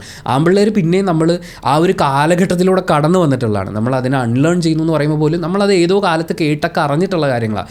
പക്ഷെ ഒരു പെൺകുട്ടിക്ക് അത് കേട്ടിരിക്കാൻ ഒരു തരത്തിലും പറ്റില്ല. ഈവൻ അൺലേൺ ചെയ്ത് ഇവിടെ വന്ന് നിൽക്കുമ്പോൾ എനിക്ക് തന്നെ ഇത് കേൾക്കുമ്പോൾ എന്നാണ് ഫീൽ ചെയ്യുന്നത്. ഇത് കൊച്ചു കുഞ്ഞുങ്ങൾ പഠിച്ചുകൊണ്ടിരിക്കുകയാണ്. ഒരു ഗെയിമർ ടെലിഗ്രാമിൽ വന്നിട്ടുള്ള ഒരു ഗ്രൂപ്പിനെ കുറിച്ചുള്ള അയാളുടെ അന്വേഷണത്തിൻ്റെ ഭാഗമായി കണ്ടെത്തിയത് സ്കൂളിൽ പഠിക്കുന്ന പിള്ളേർ പോലും സ്വന്തം വീട്ടിലിരിക്കുന്ന അമ്മയുടെയും ചേച്ചിയുടെയും ഒക്കെ ഫോട്ടോസും വീഡിയോസും എടുത്ത് ടെലിഗ്രാം ഗ്രൂപ്പുകളിൽ വിറ്റുകൊണ്ടിരിക്കുകയാണ്. അവരതിൽ നിന്ന് ആനന്ദം കണ്ടെത്തിക്കൊണ്ടിരിക്കുകയാണ്. നമുക്കൊരു ഹോർമോണൽ ചേഞ്ചസ് ഉണ്ടാകുന്ന സമയത്താണ് സ്ത്രീ ശരീരത്തോട് നമുക്ക് അട്രാക്ഷൻ തോന്നുന്നത്. ആ ശരീരം അല്ലെങ്കിൽ സ്ത്രീയും പുരുഷനും ട്രാൻസ്ജെൻഡർ എന്താണെങ്കിലും സെക്ഷൽ അട്രാക്ഷൻസ് ഉണ്ടാകുന്നത് ഒരു ഹോർമോണൽ ചേഞ്ചസിൻ്റെ ഭാഗമായിട്ടാണ്. പക്ഷേ അതിന് മുൻപേ തന്നെ നമ്മുടെ കുട്ടികൾ ശരീരത്തിനെ ഒബ്ജക്റ്റിഫൈ ചെയ്ത് തുടങ്ങുന്നതിൻ്റെ കാരണം ഇതുപോലുള്ള ഇൻഫ്ലുവൻസേഴ്സാണ്. നിങ്ങളൊരു അച്ഛനോ അമ്മയോ ആണെങ്കിൽ നിങ്ങളുടെ കുഞ്ഞുങ്ങൾ സോഷ്യൽ മീഡിയ പ്ലാറ്റ്ഫോംസ് ഗെയിമിംഗ് ഒക്കെ ഇഷ്ടപ്പെടുന്ന ആളാണെങ്കിൽ അവർ ഫോളോ ചെയ്യുന്ന ആൾക്കാർ ആരൊക്കെയാണെന്ന് നിങ്ങളൊന്ന് ചെക്ക് ചെയ്ത് നോക്കണം. അവരുടെ സ്ട്രീമിംഗ് പ്ലാറ്റ്ഫോംസ് എന്താണെന്ന് നോക്കണം. അവർ ഏതൊക്കെ കണ്ടൻറ് ക്രിയേറ്റേഴ്സിനെ ഫോളോ ചെയ്യുന്നു, ആ കണ്ടൻറ് ക്രിയേറ്റേഴ്സിനെ കുറച്ച് കാലത്തേക്കെങ്കിലും നിങ്ങളൊന്ന് ഫോളോ ചെയ്ത് നോക്കൂ. എന്നിട്ട് അവർ ഫോളോ ചെയ്യാൻ പാടില്ലാത്ത ആളുകളുണ്ടെന്ന് നിങ്ങൾക്ക് മനസ്സിലാകുമ്പോൾ അവരെയൊക്കെ ബ്ലോക്ക് ചെയ്ത് വിടും. ഇത് പിള്ളേർ സെറ്റിൻ്റെ ഒരു ഗ്രൂപ്പ് ഇരുന്നിട്ട്, അതായത് നമുക്കൊക്കെ സ്കൂളിൽ പഠിക്കുന്ന സമയത്ത് നമ്മൾ ചെറിയ പിള്ളേരായിരിക്കുമ്പോൾ ചേട്ടന്മാരുടെ ഒരു ഗ്യാങ്ങിനോട് ഒരു അട്രാക്ഷൻ തോന്നും. അവർ ചെയ്യുന്നതൊക്കെ എനിക്കും ചെയ്യണം, നാളെ വലുതായിട്ട് അവരെ പോലെ ആവണം എന്ന് പറയുന്ന ഒരു ആഗ്രഹം തോന്നും. അങ്ങനത്തെ കുറച്ച് അണ്ണന്മാർ വട്ടം കൂടി ഇരുന്നിട്ട് ഇതുപോലെയുള്ള വൃത്തികേടുകളൊക്കെ വിളിച്ചു പറഞ്ഞുകൊണ്ടിരിക്കുകയാണ്. ഏറ്റവും മോശമായിട്ടുള്ള കാര്യങ്ങൾ നമ്മുടെ പിള്ളേരെ പഠിപ്പിച്ചുകൊണ്ടിരിക്കുകയാണ്. പിള്ളേർ ഇതിങ്ങനെ ഭയങ്കര സന്തോഷത്തിൽ കണ്ടുകൊണ്ടിരിക്കുക. പണ്ടൊക്കെ ആണെങ്കിൽ നമുക്ക് ഗ്രൗണ്ടുകളൊക്കെ ഉണ്ട്, ഓപ്പൺ ഗ്രൗണ്ടുകളിൽ ചേട്ടന്മാർ ചെയ്യുന്നതൊക്കെ കണ്ടുപഠിക്കാൻ വേണ്ടി നമ്മൾ ഗ്രൗണ്ടിൽ പോകും. അവിടെ അറ്റ്ലീസ്റ്റ് ഫിസിക്കൽ ആക്ടിവിറ്റി എങ്കിലും നടക്കുന്നുണ്ട്. ഇവിടെ അതുപോലും ഇല്ല. പുറത്തിറങ്ങാത്ത, സോഷ്യലൈസ് ചെയ്യാൻ പറ്റാതിരിക്കുന്ന കുട്ടികൾ ഇതിലൊക്കെയാണ് ആനന്ദം കണ്ടെത്തുന്നത്. സോ ഫിസിക്കൽ ആക്ടിവിറ്റിയുടെ അഡ്വാൻറ്റേജ് ഇല്ല, ഒന്ന് ശുദ്ധമായി ശ്വസിക്കാൻ പുറത്തേക്ക് ഇറങ്ങുന്നില്ല, പക്ഷെ ആകെ കൺസ്യൂം ചെയ്യുന്നത് ഈ വിഷമാണ്.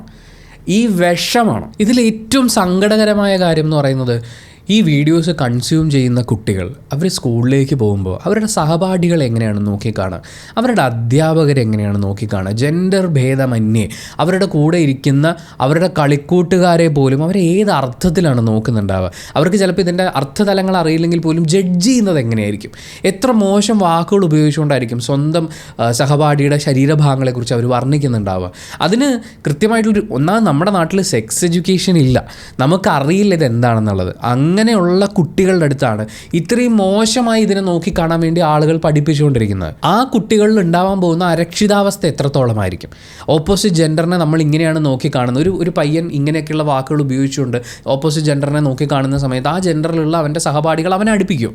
അപ്പോൾ അവൻ എങ്ങനെയാണ് വളർന്ന് വലുതാവാൻ പോകുന്നത്, അവൻ എങ്ങനെയാണ് എത്രത്തോളം ഹൈപ്പർ സെക്ഷലൈസ് ചെയ്തിട്ടാണ് സ്ത്രീ ശരീരങ്ങളെ നോക്കി കാണുന്നുണ്ടാവുക. ഒന്നാമത് നമ്മുടെ സിനിമകളും പരസ്യങ്ങളും ഒക്കെ കുട്ടികളെ വാർത്തെടുത്തുകൊണ്ടിരിക്കുന്നത് വളരെ മോശമായിട്ടുള്ള ചിന്താഗതികളോടുകൂടിയാണ്. നമ്മൾ അവിടെ നിന്നൊക്കെ ഒന്ന് അൺലേൺ ചെയ്തു വരാൻ ഇവിടെ പെടാപ്പാട് വിട്ടുകൊണ്ടിരിക്കുകയാണ്. അപ്പോഴാണ് പുതിയ ജനറേഷൻ ഇങ്ങനെയുള്ള കുറേ ആളുകൾ, ഇത് എത്ര കാലം മുമ്പടോ ഒരു 80കളിലോ 90കളിലോ ഒക്കെ ഉപയോഗിച്ചുകൊണ്ടിരുന്ന അതേ ചീപ്പ് നീല പുസ്തകങ്ങളുടെ നിലവാരത്തിൽ സോഷ്യൽ മീഡിയയിൽ കുട്ടികളെ പഠിപ്പിച്ചുകൊണ്ടിരിക്കുകയാണ് ഇവിടെ കുറേ ആളുകൾ. അതായത് ഇന്നും ഒരു ഇരുട്ടുമുറിയിൽ കയ്യിലിരിക്കുന്ന പുസ്തകത്തിലേക്ക് നോക്കിയിരിക്കുന്ന അതേ ആറ്റിറ്റ്യൂഡിൽ പിള്ളേരെ വളർത്തിക്കൊണ്ടിരിക്കുകയാണ്.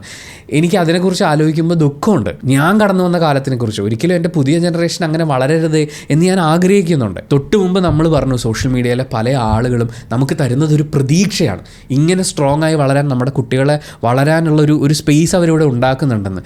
അതേസമയം ഇപ്പുറത്തെ സൈഡിൽ ഏറ്റവും മോശമായിട്ടുള്ള അവസ്ഥയിൽ നമ്മുടെ കുഞ്ഞുങ്ങളെ വളരാൻ അവരെ സോഷ്യലൈസ് ചെയ്യാൻ പഠിപ്പിച്ചുകൊണ്ടിരിക്കുന്ന ഇങ്ങനത്തെ കുറേ വിഷങ്ങൾ ഇവിടെയുണ്ട്. Please identify, please address, please prepare your kids.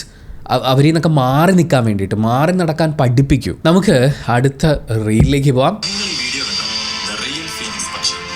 Steve ബേർഡ്സൺ എന്ന് പറയുന്ന ഒരു ഫോട്ടോഗ്രാഫർ ആമസോൺ മഴക്കാടിൽ നിന്ന് രാത്രി എടുത്തൊരു വീഡിയോ ഉണ്ട്. വിശ്വസിച്ച അത് അങ്ങനെ കുറെ ആൾക്കാർ എന്ത് പറഞ്ഞാലും വിശ്വസിക്കും.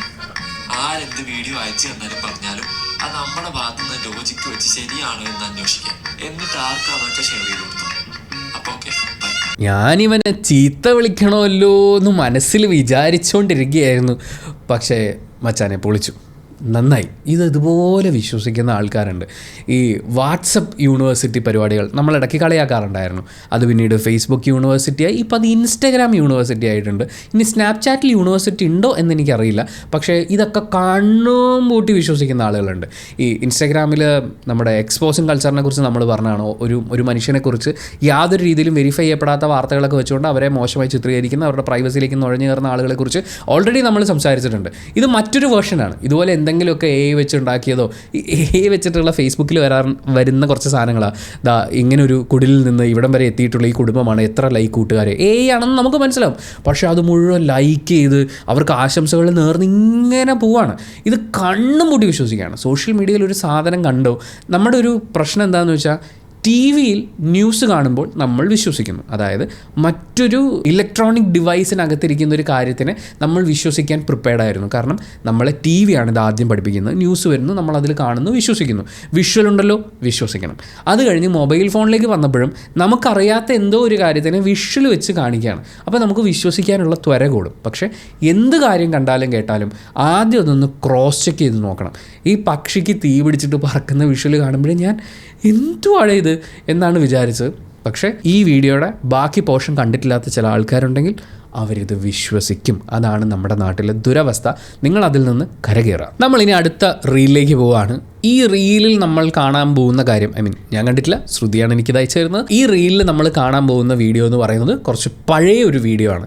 ഈ വീഡിയോയിൽ നമ്മൾ കാണുന്ന ആളുകൾ ഈ ചിന്തപ്പാടിൽ നിന്നൊക്കെ ഒരുപാട് മാറിയിട്ടുണ്ടാവും. ഇവരൊക്കെ പുതിയ കാലത്തിൻ്റെ ചിന്തകളിലേക്ക് എത്തിയിട്ടുണ്ടാവും. ഇതിൽ നിന്നൊക്കെ ഗ്രോ ചെയ്തിട്ടുണ്ടാവും. പക്ഷേ ഈ റീലിൽ കാണുന്ന കാര്യം എന്ന് പറയുന്നത് അത് ഇന്നും റെലവൻ്റ് ആയതുകൊണ്ട്, ഇന്നും നമ്മുടെ അച്ഛനമ്മമാർ ഇതേ ടെക്നിക്കുകളൊക്കെ തന്നെയാണ് ഉപയോഗിക്കുന്നത് എന്നുള്ളത് കൊണ്ട് നമ്മളിത് തിരിച്ചറിയാൻ വേണ്ടിയിട്ടും അച്ഛനമ്മമാർ എന്നുള്ള നിലയ്ക്ക് നിങ്ങൾ എങ്ങനെയാണ് കുട്ടികളെ മാനിപ്പുലേറ്റ് ചെയ്യുന്നത്, ഞാനൊരു മാനിപ്പുലേറ്ററാണ് എന്ന് ഞാൻ തിരിച്ചറിയുമ്പോഴാണ് ഞാൻ അതിൽ നിന്ന് മാറി ചിന്തിക്കുക. അതായത് ഞാൻ കുട്ടികളെ അവരുടെ ഇഷ്ടത്തിനനുസരിച്ച് തന്നെ ജീവിക്കാൻ പറ്റണമെന്ന് പറഞ്ഞാൽ തിരിച്ചറിവിലേക്ക് എത്തുക. സോ അങ്ങനെയൊക്കെയുള്ള കുറച്ച് കാര്യങ്ങൾ മനസ്സിലാക്കാൻ വേണ്ടിയിട്ടാണ് നമ്മൾ ഈ റീല് കാണുന്നത്. എനിക്ക് കല്യാണം വേണ്ട, കാര്യം ആ ഒരു കൺസെപ്റ്റിനോട് എനിക്ക് വലിയ താല്പര്യമില്ല.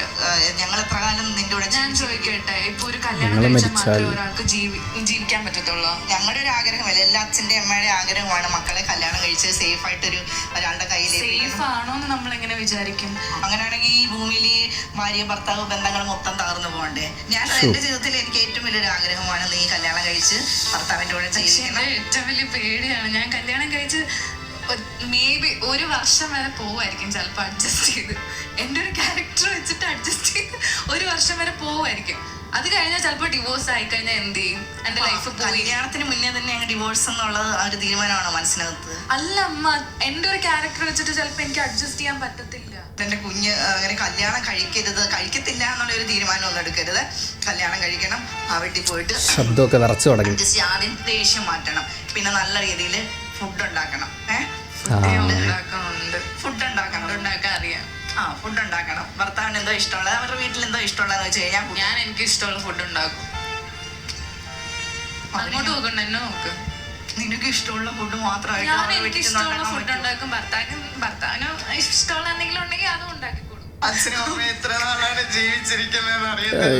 എന്റെ ഏറ്റവും വലിയ സ്വപ്നമാണ് നിന്റെ കല്യാണം. നീ അങ്ങനൊന്നും പറയരുത്. കല്യാണം കഴിക്കത്തില്ലെന്നൊന്നും പറയരുത്. എനിക്ക് മോന് നല്ല അച്ഛയും അമ്മ ഏറ്റവും നിനക്ക് സ്വന്തമായിട്ട് തീരുമാനിക്കാൻ ഒരു കാര്യമുള്ളൂ, ഒരു കണ്ടീഷനേ ഉള്ളൂ. എന്റെ അച്ഛനെ പോലെ എന്നെ സ്നേഹിക്കുന്ന, എന്നെ പ്രൊട്ടക്ട് ചെയ്യുന്ന, നല്ല ബിഹേവിയർ ആയിട്ടുള്ള എന്റെ അച്ഛൻ എങ്ങനെയാണോ അതുപോലെ ഒരാൾ വരുവാണെങ്കിൽ മേ ബി ഞാൻ കല്യാണം കഴിക്കും. അങ്ങനെ ഒരാളെ മോൻ തന്നെ കണ്ടുപിടിക്കും. ഇപ്പൊ തൽക്കാലം ഞങ്ങളിപ്പോ അല്ല, ഞങ്ങൾക്ക് അറിയില്ലല്ലോ. അങ്ങനെ നിനക്ക് സ്വന്തമായിട്ട് ഒരാളെ ഇഷ്ടമുണ്ടെങ്കിൽ അങ്ങനെ ഒരാളെ ഞാൻ കണ്ടുപിടിച്ചിട്ടില്ല. അപ്പൊ എന്ത് ഇപ്പൊ കല്യാണം കഴിച്ച് ഞാൻ ആ വീട്ടിൽ ചെന്നു. ഇപ്പൊ ഞാനും ഹസ്ബൻഡും തമ്മില് എന്തെങ്കിലുമൊക്കെ പറഞ്ഞ് ലാസ്റ്റ് എനിക്ക് ഭ്രാന്ത് കയറി. ലാസ്റ്റ് അയാൾ എന്നെ അടിച്ചു കഴിഞ്ഞാൽ എന്ത് ചെയ്യും? അടിച്ചു കഴിഞ്ഞാൽ ഞങ്ങളെയൊന്നും വിളിക്കത്തില്ലേ? അച്ഛനെ വിളിച്ച് പറയാൻ ഞാൻ തിരിച്ചു കൊടുക്കട്ടെ? അത് ആണുങ്ങൾ മാത്രം അടിക്കാൻ പാടില്ലെന്നുണ്ടോ? പെൺപിള്ളേർക്ക് എന്താ ഇങ്ങോട്ട് തന്നു കഴിഞ്ഞാൽ തിരിച്ചും കൊടുക്കണം. മനസ്സിലായോ?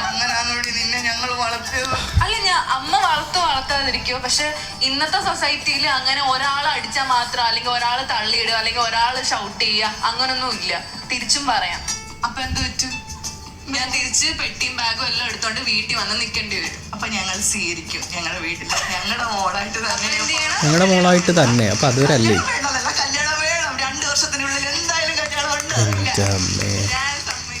നമ്മുടെ നാട്ടിൽ എനിക്ക് തോന്നുന്നു ഒരുവിധപ്പെട്ട വീടുകളിലൊക്കെ നടക്കുന്ന കോൺവെർസേഷൻ ഏതാണ്ട് ഇതുപോലെയൊക്കെ തന്നെയാണ്. ഒരു കല്യാണം കഴിച്ചാലോ, എനിക്കിപ്പോൾ കല്യാണം വേണ്ട, എനിക്ക് പറ്റിയൊരാളെ ഞാൻ കണ്ടുപിടിച്ചിട്ടില്ല, അല്ലെങ്കിൽ ഞാനതിന് ഇമോഷണലി പ്രിപ്പയർഡ് അല്ല. ഇപ്പോൾ അവർ സംസാരിക്കുന്നതിൽ നിന്ന് ഏറ്റവും സിമ്പിളായിട്ട് അതിൽ നിന്ന് നമുക്ക് എടുക്കാവുന്നൊരു കാര്യം, ഞാൻ ഇമോഷണലി പ്രിപ്പയർഡ് അല്ല, എനിക്കൊരാളെ അങ്ങനെ ഒരുപാട് നാൾ സഹിച്ച് ജീവിക്കാനൊന്നും പറ്റില്ല എന്ന് പറയുന്ന പോലത്തെ ഒരു തോന്നലാണുള്ളത്. അപ്പം എനിക്ക് കല്യാണം കഴിക്കാൻ തോന്നുമ്പോൾ കല്യാണം കഴിച്ചോളാം, സിമ്പിൾ, കഴിഞ്ഞു. അയ്യോ അത് പറ്റൂല, 2 കൊല്ലത്തിനുള്ളിൽ നീ കല്യാണം കഴിക്കണം, നിൻ്റെ കല്യാണം ഞങ്ങളുടെ സ്വപ്നമാണ്. ഇമോഷണൽ ബ്ലാക്ക് മെയിലിംഗ് ആണ് അവിടെ നടക്കുന്നത്. വീണ് പോവരുത്. ഒരു അനിയത്തിയോ അനിയനോ ഒക്കെ ഉണ്ടെങ്കിൽ അവർ കല്യാണം കഴിക്കാൻ ആ ഒരു പ്രായത്തിലേക്ക് എത്തുകയാണെന്നുണ്ടെങ്കിൽ നിനക്കൊരു ജീവിതം ഉണ്ടായാലല്ലേ അവർക്കൊരു ജീവിതം ഉണ്ടാവുള്ളൂ എന്ന് പറഞ്ഞ് ബ്ലാക്ക് മെയിൽ ചെയ്യുക. ഈ പറയുന്ന പരിപാടികളൊക്കെ അച്ഛനമ്മമാർ ഉപയോഗിക്കും. കരച്ചിൽ പിഴിച്ചിൽ. എന്നിട്ട് അതിനകത്ത് ഭർത്താവ് ഒരു തല്ലിക്കഴിഞ്ഞാൽ തിരിച്ച് തല്ലിക്കോട്ടെ, നിന്നെ അങ്ങനെയാണോ ഞങ്ങൾ വളർത്തിയത്, അപ്പോൾ അവനെ എന്തും പറഞ്ഞാണ് വളർത്തിയിട്ടുള്ളത് എന്ന് പറയുന്ന ചോദ്യം അവിടെ ചോദിച്ചിട്ടില്ല. അങ്ങനെ ഒരുത്തനെ അവൻ്റെ കൂടെ ജീവിക്കേണ്ട ആവശ്യം നിനക്കില്ലാന്നോ, അല്ലെങ്കിൽ അങ്ങനെ ഒരുത്തനെ ഞങ്ങൾ കണ്ടുപിടിച്ച് തരില്ലാന്നോ, ഇതൊന്നും അല്ല പറയുന്നത്. നീ തിരിച്ചു തല്ലരുത്, ഞങ്ങളെ വിളിക്കണം. അപ്പം ഞങ്ങളെന്ത് പറയും? സാരമില്ല മോളെ, കുടുംബജീവിതമാകുമ്പോൾ അങ്ങനെയൊക്കെയാണ്, സഹിച്ചും പുറത്തും കഴിഞ്ഞു വേണം. നമ്മൾ ഈ വിവാഹാനന്തരം പ്രശ്നങ്ങളിലൂടെ കടന്നുപോയി സൂയിസൈഡ് ചെയ്യപ്പെട്ടിട്ടുള്ള അല്ലെങ്കിൽ കൊല ചെയ്യപ്പെട്ടിട്ടുള്ള പെൺകുട്ടികളുടെ ഒക്കെ അവസാന സമയങ്ങളിലുള്ള മെസ്സേജുകളും കോളുകളും ഒക്കെ കേട്ട് നോക്കുമ്പോൾ അവരൊക്കെയും അച്ഛനമ്മമാരോട് അപേക്ഷിക്കുകയാണ്, എനിക്കിത് പറ്റണില്ല അമ്മ, എനിക്കിത് പറ്റണില്ല അച്ഛാ, സഹിക്കണം മോളെ, കഷ്ടപ്പെടണം മോളെ. എന്നിട്ട് ആ കുട്ടിയുടെ ജീവിതം ഇല്ലാതാവുമ്പോൾ, ജീവൻ ഇല്ലാതാവുന്ന സമയമാകുമ്പോൾ എന്നാലും ഞങ്ങളുടെ മോള് തിരിച്ചു വന്നിരുന്നെങ്കിൽ എന്ന് പറയുന്നതാണ് നമ്മൾ കേൾക്കുക. ഏതാണ്ട് സമാനമായ കാര്യങ്ങൾ തന്നെയാണ്. എന്ന് വെച്ചാൽ ഞാൻ പറയുന്നത് ഈ അമ്മ അങ്ങനെയാണെന്നല്ല, പക്ഷേ നമ്മുടെ നാട്ടിലെ അച്ഛനമ്മമാരൊക്കെ മക്കളെ ട്രെയിൻ ചെയ്യുന്നത് അങ്ങനെയാണ്. അവർ അച്ഛനമ്മമാരായിട്ടുള്ളത് ആ പറയുന്ന അതേ ട്രെയിനിങ് മെത്തേഡിലൂടെയാണ്. ഇതിൽ ആ പെൺകുട്ടി പറയുന്നുണ്ട്, എൻ്റെ അച്ഛൻ എന്നെ സ്നേഹിക്കുന്ന പോലെ, എന്നെ പ്രൊട്ടക്റ്റ് ചെയ്യുന്നത് പോലെ ഒരാളെ എനിക്ക് വേണം. അങ്ങനെ പറയുന്നത് എന്തുകൊണ്ടാണ്? എല്ലാവരും എൻ്റെ അച്ഛൻ എന്നെ പ്രൊട്ടക്റ്റ് ചെയ്യുന്ന പോലെയല്ല അവർക്കൊപ്പമുള്ള മറ്റ് സ്ത്രീകളെ കാണുന്നത്, അല്ലെങ്കിൽ അവളെ പ്രൊട്ടക്റ്റ് ചെയ്യുന്നത് എന്നുള്ളത് അവൾ കണ്ടു കഴിഞ്ഞു. ചുറ്റുമുള്ള ജീവിതങ്ങൾ നോക്കുമ്പോൾ ഭർത്താക്കന്മാർ എന്ന് പറയുന്ന പൊസിഷനിൽ വന്നിരിക്കുന്ന ആളുകൾ സ്ത്രീകളെ ഡീൽ ചെയ്യുന്ന വളരെ മോശമായിട്ടുള്ള സാഹചര്യങ്ങൾ അവൾ മനസ്സിലാക്കിയിട്ടുണ്ട്. അങ്ങനെ ഒരു ജീവിതത്തിലേക്ക് എനിക്ക് പോകണ്ട, അല്ലെങ്കിൽ അതിന് ഞാൻ പ്രിപ്പയർഡ് അല്ല എന്നുള്ള അവളുടെ തീരുമാനത്തിൻ്റെ പുറത്തു നിന്നാണ് അവൾ പറയുന്നത് എൻ്റെ അച്ഛനെ പോലൊരാൾ. എൻ്റെ അത് പറയുമ്പോൾ ഞാനത് മനസ്സിലാക്കുന്നത് she is not prepared for a companionship അച്ഛൻ മകളെ നോക്കുന്നത് പോലെ ആയിരിക്കില്ല, അത് വേറെ തന്നെ ഒരു തലത്തിലാണ്. അങ്ങനെ ഒരു കമ്പാനിയിൽ നിന്ന് എനിക്ക് എന്താണ് വേണ്ടതെന്ന് തിരിച്ചറിയാനുള്ളൊരു പക്വതയിലേക്ക് പോലും അവൾ എത്തിയിട്ടില്ല. എൻ്റെ കമ്പാനിയൻ ഇങ്ങനെ ആയിരിക്കണം എന്ന് കൃത്യമായ ധാരണകളോടുകൂടി പറയുന്ന ഒരു കുട്ടിയല്ല നമ്മളവിടെ കാണുന്നത്. So she is not ready for a marriage. എൻ്റെ അടുത്ത് ഇങ്ങനെ പെരുമാറി എനിക്ക് ഒരു വർഷത്തിൽ കൂടുതലൊന്നും സഹിച്ചിരിക്കാൻ പറ്റില്ല എന്ന് പറയുമ്പോൾ ഇമോഷണലി ഞാനൊരു ഒരു പാർട്ട്ണറോടൊപ്പം നിൽക്കാൻ റെഡിയല്ല. Okay, she is not ready, that's okay. പക്ഷെ എന്താ ചെയ്യുക? ഇങ്ങനെ പേടിപ്പിച്ച് ബഹളം വെച്ച് എങ്ങനെയെങ്കിലും അവരെ കല്യാണം കഴിപ്പിക്കുന്നു. അവർ ഇമോഷണലി റെഡി അല്ലാത്ത ഒരു കാര്യം, ഇൻ്റലക്ച്വലി റെഡി അല്ലാത്തൊരു കാര്യത്തിലേക്ക് അവർ കടക്കുന്ന സമയത്ത് അവർ ഒരുപാട് ബുദ്ധിമുട്ടുകളിലൂടെ കടന്നു പോകും. പിന്നെ ഈ മാരേജിനെ കുറിച്ച്, അതിന് പ്രിപ്പയർ ആവുന്നതിനെക്കുറിച്ച് നമ്മൾ പറയുമ്പോൾ ഏറ്റവും കുറച്ച് ആൾക്കാർ സംസാരിക്കുന്ന ഒരു കാര്യമാണ് ഫിസിക്കലി റെഡി ആവുക എന്ന് പറയുന്നത്. ഇമോഷണലി റെഡി ആവുന്നത് നമ്മളിങ്ങനെ പറച്ചിലും ബഹളങ്ങളൊക്കെ ആയിട്ട് എല്ലാവർക്കും ഒരുവിധം അതിനെക്കുറിച്ച് ധാരണയുണ്ട്, കല്യാണത്തിന് ഞാൻ റെഡിയല്ല എന്ന് പറയുന്നത്. ഫിസിക്കലിയും റെഡി ആവണം. നമ്മുടെ നാട്ടിൽ ഫിസിക്കൽ റിലേഷൻഷിപ്പ് എന്ന് പറയുന്നത് എല്ലാവരും അംഗീകരിക്കുന്ന ഒരേ ഒരു സിറ്റുവേഷൻ എന്ന് പറയുന്നത് കല്യാണത്തിന് ശേഷം എന്നുള്ളതാണ്. സോ കല്യാണത്തിന് ശേഷം 2 വ്യക്തികൾ ഒരുമിച്ച് ജീവിക്കുകയാണ്, മെൻ്റലിയും ഫിസിക്കലിയും അവർ കോമ്പാറ്റബിൾ ആയിട്ടിരിക്കണം. അങ്ങനെ ഒരാളെ അക്സെപ്റ്റ് ചെയ്യാൻ ഞാൻ റെഡി ആവണം. ഇതെൻ്റെ ശരീരമാണ്, എൻ്റെ പ്രിഫറൻസുകളുണ്ട്, എൻ്റെ ആഗ്രഹങ്ങളുണ്ട്, ഇത് ഞാൻ ആദ്യം മനസ്സിലാക്കണം. അതിനെക്കുറിച്ച് ഇവിടെ ആരും സംസാരിക്കില്ല. എനിക്കെന്താ വേണ്ടതെന്ന് ഞാൻ ആദ്യം തിരിച്ചറിയണ്ടേ, അതിനുശേഷമല്ലേ അതിന് പറ്റിയ ഒരാളാണോ എന്ന് മറ്റേ ആളെക്കുറിച്ച് ഞാൻ ചിന്തിച്ച് തുടങ്ങുക. ഇതിനൊക്കെ റെഡിയായിട്ട് വേണം ഒരാൾ വിവാഹത്തിലേക്ക് കടക്കാൻ വേണ്ടിയിട്ട്. പക്ഷേ നമ്മുടെ നാട്ടിൽ ഇതുപോലെ ബഹളം വെച്ച് ഇമോഷണലി മാനിപ്പുലേറ്റ് ചെയ്ത് ഫോഴ്സ് ചെയ്ത് ചിലപ്പോൾ 2 അടിയും കൂടി കൊടുത്ത് എങ്ങനെയെങ്കിലും കല്യാണം കഴിപ്പിക്കും. That's not the right path. അതൊരു ശരിയായ വഴിയല്ല. ആക്ച്വലി നമ്മുടെ നാട്ടിലെ അച്ഛനമ്മമാർ കല്യാണപ്രായമാവുന്ന എന്ന് അവർക്ക് തോന്നുന്ന ഒരു 18 വയസ്സൊക്കെ കഴിഞ്ഞാൽ പിന്നെ തല്ലി വഴക്കിട്ട് ഇമോഷണലി ബ്ലാക്ക് മെയിൽ ചെയ്ത് നമ്മുടെ നാട്ടിലെ കുട്ടികളെ വഴിപഴപ്പിച്ചുകൊണ്ടിരിക്കുകയായിരുന്നു. ഇന്നിപ്പോൾ അവർക്ക് കൃത്യമായ വഴി അറിയാം, ഞാൻ ഇങ്ങനെയാണ് പോകേണ്ടത്, അവരവരുടെ വഴിയിൽ പോട്ടെ. അതുപോലെ പറയാനുള്ളത്, ഇത്തരം ബ്ലാക്ക് മെയിലിങ്ങുകളിലൊന്നും വീഴരുത്. അച്ഛനും കരയും അമ്മയും കരയും, അവർ ചിലപ്പോൾ ഭയങ്കര ഡയലോഗുകളൊക്കെ പറയും. അതിനും അപ്പുറത്തേക്ക് നമുക്കൊരു ജീവിതമുണ്ട്. അവരവരുടെ ജീവിതം ജീവിച്ചു, ഹാപ്പി ആയിട്ടോ അല്ലാതെയോ അവരുടെ ജീവിതം അവർ ഇവിടം വരെ എത്തിച്ചിട്ടുണ്ട്. നമുക്ക് കിടക്കുകയാണ് പാരാവാരം പോലെ. നിങ്ങൾക്ക് 18 or 20 വയസ്സായിട്ടുണ്ടെങ്കിൽ അതിൻ്റെ അർത്ഥം അത്രയും വർഷം അവരൊരുമിച്ച് ജീവിച്ചു. നിങ്ങൾ ജീവിച്ചിട്ടില്ല. നിങ്ങൾ ജീവിക്കേണ്ടത് എങ്ങനെയാണെന്ന് തീരുമാനിക്കേണ്ടത് നിങ്ങളാണ്. അതിലെപ്പോൾ എന്ത് എങ്ങനെ സംഭവിക്കണം എന്നുള്ളതും നിങ്ങൾ തീരുമാനമെടുക്കണം. ഇമോഷണലി ഫിസിക്കലി നിങ്ങൾ പ്രിപ്പയർഡ് അല്ലാത്ത ഒരു കാര്യവും ചെയ്യേണ്ടതില്ല. It's okay. ഇതെവിടെ എന്നെ PCOD അല്ലെങ്കിൽ പീരിയഡ്സ് തീർത്തരവനെ എന്നങ്ങ് തുടങ്ങി 2 വാക്ക് കേട്ട് അത് എന്താണ് ഉദ്ദേശിച്ചതെന്നൊന്ന് വ്യക്തമായി മനസ്സിലാക്കണ്ടേ? ഞാൻ പറയുമ്പോ അതിന്റെ പേരിൽ മടിച്ച് അല്ലെങ്കിൽ ജീവിതം ആകെ നിരാശപ്പെട്ടിരിക്കുന്ന സ്ത്രീകളുണ്ടെങ്കിൽ അപ്പൊ അതുപോലെ ഇഷ്ടമില്ലാത്ത ബന്ധങ്ങളിൽ പലരും കഴിയുന്നുണ്ട്. ഭാര്യ ഭർത്താക്കന്മാരിൽ ഏത് കാലം തൊട്ടുള്ളതാണത്. ആണുങ്ങൾക്കും പെണ്ണും പരസ്പരം ഇഷ്ടമില്ല, അന്ന് സമൂഹത്തിന് വേണ്ടി ജീവിക്കുന്നവർ ആണ് അധികവും. അപ്പൊ അങ്ങനെയുള്ളവരുണ്ടെങ്കിൽ ഉണ്ടോ എന്ന് എനിക്ക് ഉറപ്പില്ല. ഉണ്ടെങ്കിൽ അവർക്കൊരു അപവാദമാണ് മഞ്ജു വാര്യർ എന്നാ പറഞ്ഞത്. കാര്യം എങ്കിൽ അവരെ പോലെ അല്ല മഞ്ജു വാര്യർ. അപ്പൊ ഈ അപവാദം മഞ്ജു വാര്യർ ഇത് രണ്ടും കൂടെ കേട്ടപ്പോ ആഹാ എന്നാ പിന്നെ ചാടിയേക്കാം. അതായത് ഒരു വിവരക്കേട് നമ്മൾ പറഞ്ഞു, വിവരക്കേടാണെന്ന് മനസ്സിലാക്കി അത് പിൻവലിച്ച് ഒരു മാപ്പ് പറഞ്ഞാൽ തീർന്നു. ന്യായീകരിച്ച് മെഴുകി ഇങ്ങനെ ഉരുകി ഇറങ്ങിക്കൊണ്ടിരിക്കുക. മഞ്ജു വാര്യർ എങ്ങനെയാണ് എന്ന് കൂട്ടിക്കൽ ജയചന്ദ്രൻ അറിയുമോ? അവരെത്രത്തോളം മെൻ്റലി എത്ര ബാറ്റിൽസ് കഴിഞ്ഞിട്ടായിരിക്കും ഇപ്പോൾ നമ്മൾ കാണുന്നത്. ഈ സിനിമാക്കാരൊക്കെ നമ്മൾ കാണുമ്പോൾ ഒക്കെ ചിരിച്ചു കളിച്ച് ജോളിയായിട്ടായിരിക്കുന്നത്. അവരുടെ പേഴ്സണൽ ലൈഫ് നമുക്കറിയില്ല, ഓരോ മനുഷ്യരുടെയും നമുക്കറിയില്ല. എന്തിനാണ് സെലിബ്രിറ്റീസിലേക്ക് പോകുന്നത്? ഇന്ന് ഞാൻ നിങ്ങളുടെ മുമ്പിൽ ചിരിച്ചുകൊണ്ടിരിക്കുക, ഞാൻ എന്തൊക്കെ ബാറ്റിൽസ് ഇവിടെ ചെയ്തുകൊണ്ടിരിക്കുന്നു, എന്തുമാത്രം പോരാട്ടങ്ങൾ നടത്തിയാണ് ഒരു മണിക്കൂർ ഇത് ഷൂട്ട് ചെയ്യാൻ വേണ്ടിയിട്ട് നിങ്ങളുടെ മുമ്പിൽ ചിരിച്ചുകൊണ്ടിരിക്കുന്നതെന്ന് എനിക്ക് മാത്രമേ അറിയുള്ളൂ. നിങ്ങൾക്കിത് അറിയില്ല. അപ്പം നാളെ ഒരാൾ ഭയങ്കര ഡിപ്രസ്ഡ് ആയിട്ടുള്ളൊരു സ്റ്റേറ്റിലിരിക്കുന്നത് കാണുമ്പോൾ, ജീവിതത്തിൽ നിരാശ അനുഭവിക്കുന്നത് കാണുമ്പോൾ, നീ ആ ഉണ്ണിയൊക്കെ കണ്ടു പഠിക്കടാ, അവനൊക്കെ ഭയങ്കര അടിപൊളിയായിട്ട് ജീവിക്കുന്നതെന്ന് പറഞ്ഞാൽ ആ പറയണവനെ എൻ്റെ കൈ കിട്ടി ഞാൻ കുനിച്ചിരുത്തിടിക്കും. അമ്മാതിരി വൃത്തികേടാണ് കാണിക്കുന്നത്. നിങ്ങളൊരു മനുഷ്യൻ്റെ ഇമോഷൻസിനെ, ഒരു മനുഷ്യൻ്റെ അവസ്ഥയെ മറ്റു മനുഷ്യരുമായിട്ട് കമ്പയർ ചെയ്യല്ലേ. ഓരോരുത്തരും അവരുടേതായിട്ടുള്ള പോരാട്ടങ്ങളിലൂടെ കടന്നു പോയിക്കൊണ്ടിരിക്കുകയാണ്. പിന്നെ PCOD എന്നൊക്കെ പറയുന്നത് അത് നിരാശ തോന്നി ഇങ്ങനെ അയ്യോ എനിക്ക് PCOD വന്നല്ലോ എന്ന് പറഞ്ഞ് നിരാശപ്പെട്ടിരിക്കുന്നതല്ല. ഒരാളുടെ ശരീരത്തിലുണ്ടാകുന്ന ഹോർമോണൽ ഇംബാലൻസ് ഭാഗമായി അവർ ഇമോഷണലി അവർക്ക് പോലും ഐഡൻറ്റിഫൈ ചെയ്യാൻ പറ്റാത്ത പ്രശ്നങ്ങളിലൂടെ കടന്നു പോയിക്കൊണ്ടിരിക്കുക. മൂഡ് സ്വിങ്സ് എന്ന് പറയുന്നത്, എനിക്ക് മൂഡ് സ്വിങ്സ് ആണെന്ന് പറഞ്ഞാൽ അതുകൊണ്ട് എനിക്ക് മസാല ദോശ വേണം എന്ന് പറയുന്ന ഒരു പെണ്ണിനെ മാത്രമാണ് സോഷ്യൽ മീഡിയ കണ്ടുകൊണ്ടിരിക്കുന്നത്. കൂട്ടിക്കൽ ജയചന്ദ്രനും അത് മാത്രമേ കണ്ടിട്ടുണ്ടാവുള്ളൂ. പക്ഷേ അതിൻ്റെ ഏറ്റവും ഭീകരമായ അവസ്ഥകളിലൂടെ കടന്നു പോകുന്ന, ജീവിക്കണോ വേണ്ടിയോ എന്ന് പോലും തീരുമാനം എടുക്കാൻ പറ്റാതെ ടെൻഷൻ അടിച്ചിട്ട് പോകുന്ന മനുഷ്യരുണ്ട്. അവരെയൊക്കെ നോക്കി കാണിച്ച്, അവരൊക്കെ മറ്റേ മഞ്ജു വാര്യരെ കാണിച്ച് ഇതിനൊരു അപവാദമാണ്, കണ്ടു പഠിക്കണം എന്ന് പറയുന്ന ആ അപ്പൂപ്പൻ ആറ്റിറ്റ്യൂഡ് പോലുമല്ല, അതിനും പഴക്കം ചെന്ന ഒരു 50-60 വയസ്സുള്ള ആൾക്കാർ പോലും ഈ അവസ്ഥകളെയൊക്കെ മനസ്സിലാക്കി അതിനെക്കുറിച്ച് സംസാരിക്കുന്ന ഒരു കാലത്താണ് നമ്മൾ ജീവിക്കുന്നത്. ആ സമയത്താണ് ഇതൊക്കെ ഒരു തോന്നലാണ്, നിങ്ങൾ അവരെ കണ്ടു പഠിക്കൂ, അവരെ നിങ്ങൾ കണ്ടില്ലേ എന്നൊക്കെ പറഞ്ഞുകൊണ്ടിരിക്കുന്നത്. കോമൺ സെൻസ് വേണ്ടടൂ. പറ്റിപ്പോയി എന്ന് മനസ്സിലാക്കി ഒന്ന് തിരുത്തുക. പക്ഷേ അതിന് പകരം കൂടെയുള്ള ആളുകളും ഒക്കെ ന്യായീകരിച്ച് ഇതിങ്ങനെ മുന്നോട്ട് കൊണ്ടുപോയിക്കൊണ്ടിരിക്കുക. അങ്ങനെ ഇരിക്കുന്നവർക്ക് അപവാദം, അതാണ് അവിടുത്തെ വാക്ക്. ഇവിടെ കുറേ ആൾക്കാർ PCOD എന്ന് പറഞ്ഞിട്ട് ഇങ്ങനെ ഇരിക്കുക. ഇവർക്കൊരു അപവാദമാണ്. ഒന്ന്, ഇവരെ കുറ്റപ്പെടുത്തുന്നു. 2, നമ്മുടെ മാനസികാവസ്ഥ നമ്മുടെ ചോയ്സ് ആണെന്ന് ഒരു സാധനം അതിൻ്റെ അകത്ത് വരുന്നുണ്ട്. It's not a choice. ചില സമയത്ത് നമ്മൾ വീണ് പോകും. നമുക്ക് കൺട്രോൾ എന്താണ് സംഭവിക്കുന്നത് നമുക്ക് മനസ്സിലാക്കാൻ പറ്റില്ല. അങ്ങനെ ഒരു ഘട്ടത്തിൽ നമുക്കൊരു പ്രൊഫഷണൽ ഹെൽപ്പ് എടുക്കാം. ഈവൻ ഒരു പ്രൊഫഷണൽ ഹെൽപ്പ് എടുത്താലും, if you are feeling sad, sit with your sadness, it's okay. അപ്പം ഇമോഷൻസിനൊപ്പം നിൽക്കാതെ ഡാൻസ് കളിച്ച് നടക്കുന്നു മഞ്ജു വാര്യർ, എന്തൊരു ഹാപ്പി ആയിട്ടിരിക്കുന്നു, അവർ ചിരിക്കണ മുഖം കണ്ടില്ലേ. മഞ്ജു വാര്യർ ഞാൻ ഡിപ്രഷനിലൂടെ കടന്നു പോയിട്ടുണ്ട് എന്ന് എപ്പോഴെങ്കിലും പറഞ്ഞു കഴിഞ്ഞാൽ അപ്പോൾ മഞ്ജു വാര്യർക്ക് അപവാദമാവോ? ഞാൻ പൊട്ടിക്കരഞ്ഞ ദിവസങ്ങളുണ്ട് എന്ന് മഞ്ജു വാര്യർ പറഞ്ഞാൽ, ഒന്നും ചെയ്യാതെ ദിവസങ്ങളോളം ഞാൻ കരഞ്ഞിരുന്നു എന്ന് മഞ്ജു വാര്യർ പറഞ്ഞാൽ മഞ്ജു വാര്യറിന് അപവാദമാവോ? എന്ത് വിവരക്കേടാണ് ഈ പറഞ്ഞുകൊണ്ടിരിക്കുന്നത്. ആൻഡ് ഓരോ മനുഷ്യരും അവരുടെ ഇമോഷൻസുമായിട്ട് യുദ്ധം ചെയ്തുകൊണ്ടിരിക്കുമ്പോൾ അതിനെ കുറച്ച് കാണുകയാണ്, അത് സിമ്പിളായിട്ട് കാണുകയാണ്. ഇവർ ആക്ച്വലി ദ്രോഹം ചെയ്തുകൊണ്ടിരിക്കുന്നത് പലതരം മാനസികാവസ്ഥകളിലൂടെ കടന്നു പോകുന്ന ആളുകളെ, അവരെ എങ്ങനെ ഡീൽ ചെയ്യണമെന്ന് ഇതുവരെ മനസ്സിലാക്കിയിട്ടുള്ളൊരു സൊസൈറ്റിയെ വീണ്ടും തെറ്റിദ്ധാരണകളിൽ ഇങ്ങനെ നിലനിർത്തിക്കൊണ്ടിരിക്കുകയാണ്. അവർ പലതരം മാനസികാവസ്ഥകളാണോ, അത് കൂടി കടന്നു പോട്ടറോ, അതിനെ ഡീൽ ചെയ്യട്ടെ. ആ സമയത്ത് അവർക്ക് സപ്പോർട്ടീവായി നിൽക്കേണ്ട ഒരു സമൂഹമാണ് ഇവിടെ ഉള്ളത്. അവർക്ക് കൃത്യമായിട്ടുള്ള പ്രൊഫഷണൽ സപ്പോർട്ട് കിട്ടണം. അതിനൊക്കെ മറികടന്നിട്ട് ഡാൻസ് കളിച്ചാൽ സങ്കടം മാറും, ഇതെല്ലാം ഒരു ആറ്റിറ്റ്യൂഡ് പ്രോബ്ലമാണ് എന്ന് പറഞ്ഞു വെക്കുന്ന പരിപാടിയാണ് ഈ ചെയ്യുന്നത്. എന്നിട്ട് അതിനെ ഇരുന്ന് ന്യായീകരിക്കുന്നു, അതിനെ സപ്പോർട്ട് ചെയ്യാൻ വേണ്ടി ആളുകൾ ഇങ്ങനെ കുന്നും മലയും കയറിക്കൊണ്ടിരിക്കുന്നു. It's absurd. ഏറ്റവും മാന്യമായി അതാണ് പറയാൻ പറ്റുക. Sorry uncle, sorry.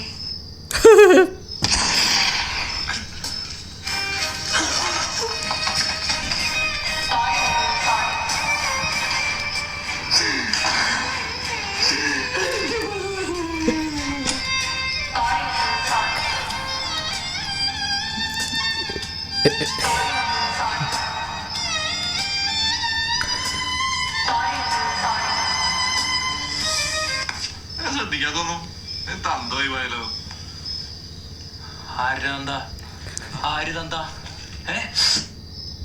ഇതിൽ നിന്ന് നമ്മൾ മനസ്സിലാക്കേണ്ടത് 90s കിഡ്സ് കണ്ടൻറ് ക്രിയേഷനിൽ വളരെ സ്ട്രോങ് ആയി മാറി എന്നുള്ളതാണ്. കാരണം ഈ അങ്കിൾ വിളിയൊക്കെ ഒരു 80s ജനിച്ചിട്ടുള്ള ആളുകൾ ഓൾറെഡി കേട്ട് അവർ ഈ പറയുന്ന ട്രോമയിലൂടെയൊക്കെ കടന്നുപോയി അവർ കരകയറി കഴിഞ്ഞു. അങ്കിളാണ് അല്ലെങ്കിൽ ആൻറ്റി എന്നുള്ള വിളിയൊക്കെ കുഞ്ഞിപ്പിള്ളേരുടെ ഭാഗത്ത് നിന്ന് കേൾക്കേണ്ടി വരും എന്ന് പറയുന്ന ഒരു ധാരണയിൽ അവരെത്തി. 90s കിഡ്സ് ഇപ്പോഴാണ് ഈ അങ്കിൾ വിളിയും ആൻറ്റി വിളിയൊക്കെ കേട്ട് തുടങ്ങുന്നത്. നമ്മുടെ കമൻറ്റ് ബോക്സിൽ ഉണ്ണിയങ്കിൾ എന്ന് പറഞ്ഞൊരു കമൻറ്റ് വന്ന സമയത്ത് ശ്രുതി എന്നെ കുറേ നേരം നോക്കിയിരുന്ന് ചിരിച്ചിട്ടുണ്ടായിരുന്നു. ഞാനും അങ്കിളായോ അല്ല അങ്കിളായി ആക്ച്വലി. കാരണം ഞാൻ എൻ്റെ ഒരു 14, 15, 20 വയസ്സിലൊക്കെ ഇരിക്കുന്ന സമയത്ത് 30 കഴിഞ്ഞിട്ടുള്ള ആളുകളെ അല്ലെങ്കിൽ എൻ്റെ അമ്മയുടെ പ്രായമുള്ള ആളുകളൊക്കെ അമ്മയും ഞാനും തമ്മിൽ 18 വയസ്സിൻ്റെ വ്യത്യാസമുള്ളൂ. ആ പ്രായമുള്ള ആളുകൾ ഞാൻ അങ്കിളെന്നും ആൻറ്റി എന്നും വിളിച്ചിട്ടുണ്ടെങ്കിൽ ഞാനും ആ വിളി കേൾക്കാനുള്ളൊരു സമയത്തിലേക്ക് എത്തി. ഇറ്റ്സ് ഓക്കെ, ഇറ്റ്സ് നോർമൽ എന്നുള്ളതാണ്. പക്ഷേ ഈ തുടക്കം ഉണ്ടല്ലോ അത് ഇച്ചിരി പെയിൻഫുള്ളായിട്ടുള്ളൊരു കാര്യമാണ്. അങ്കിളോ ആൻറ്റിയോ നമുക്കിത് അടുത്ത ലെവൽ ഓഫ് വിളിയാണല്ലോ. മാത്രമല്ല അങ്കിളും ആൻറ്റിയും ഒക്കെ നമ്മൾ അസോസിയേറ്റ് ചെയ്തിരിക്കുന്ന ഭയങ്കര പ്രായമുള്ള എന്തോ പരിപാടിയായിട്ടാണ്. ഞാനോ പ്രായത്തിലെത്തിയോ എന്ന് പറയുന്നതാണ്. പണ്ട് ഞാൻ കുറേ ആൾക്കാരെ കളിയാക്കിയതൊക്കെ എനിക്ക് ഓർമ്മയുണ്ട്. എൻ്റെ കൂടെ റേഡിയോ മേഖലയൊക്കെ വർക്ക് ചെയ്തിരുന്ന ആളുകളുടെ അടുത്ത് നിങ്ങളൊക്കെ അങ്കിളാണ്, അങ്കിൾ എന്നൊക്കെ വിളിക്കേണ്ടതാണ്, ആൻറ്റീന്ന് വിളിക്കേണ്ടതാണെന്നൊക്കെ പറഞ്ഞ് കുറേ പുച്ഛിച്ചിട്ടുണ്ട്. ഇപ്പോഴാണ് അവർ കടന്നു പോകുന്ന ഒരു മാനസികാവസ്ഥ എന്താണെന്നുള്ളത് എനിക്ക് മനസ്സിലാവുന്നത്. അതിൽ ഞാൻ കുറച്ച് ബെറ്ററായി വരുന്നുണ്ട്. ശ്രുതി എന്നെ കളിയാക്കുന്ന സമയത്ത് ശ്രുതി ഓൾറെഡി പുള്ളിക്കാരുടെ ഫ്രണ്ട്സിൻ്റെ കുഞ്ഞു പിള്ളേരൊക്കെ ഉണ്ടല്ലോ ഇവരുടെയൊക്കെ വായിന്ന് ഈ ആൻറ്റി വിളിയൊക്കെ കേട്ട് ശീലിച്ചിട്ടുള്ളതാണ്. ഞാൻ ഈ സാധനം കേട്ടിട്ടില്ല. അതായത് എന്നെ ഇച്ചു മാത്രമാണ് വല്യമാമ എന്ന് വിളിക്കുന്നത്. ബാക്കി ഞാൻ അങ്ങനത്തെ ഈ മാമ, അങ്കിൾ, ആൻറ്റി അങ്ങനത്തെ വിളികളൊന്നും കേട്ടിട്ടില്ല. മാക്സിമം കേട്ടിട്ടുള്ളത് ചേട്ടനാണ്.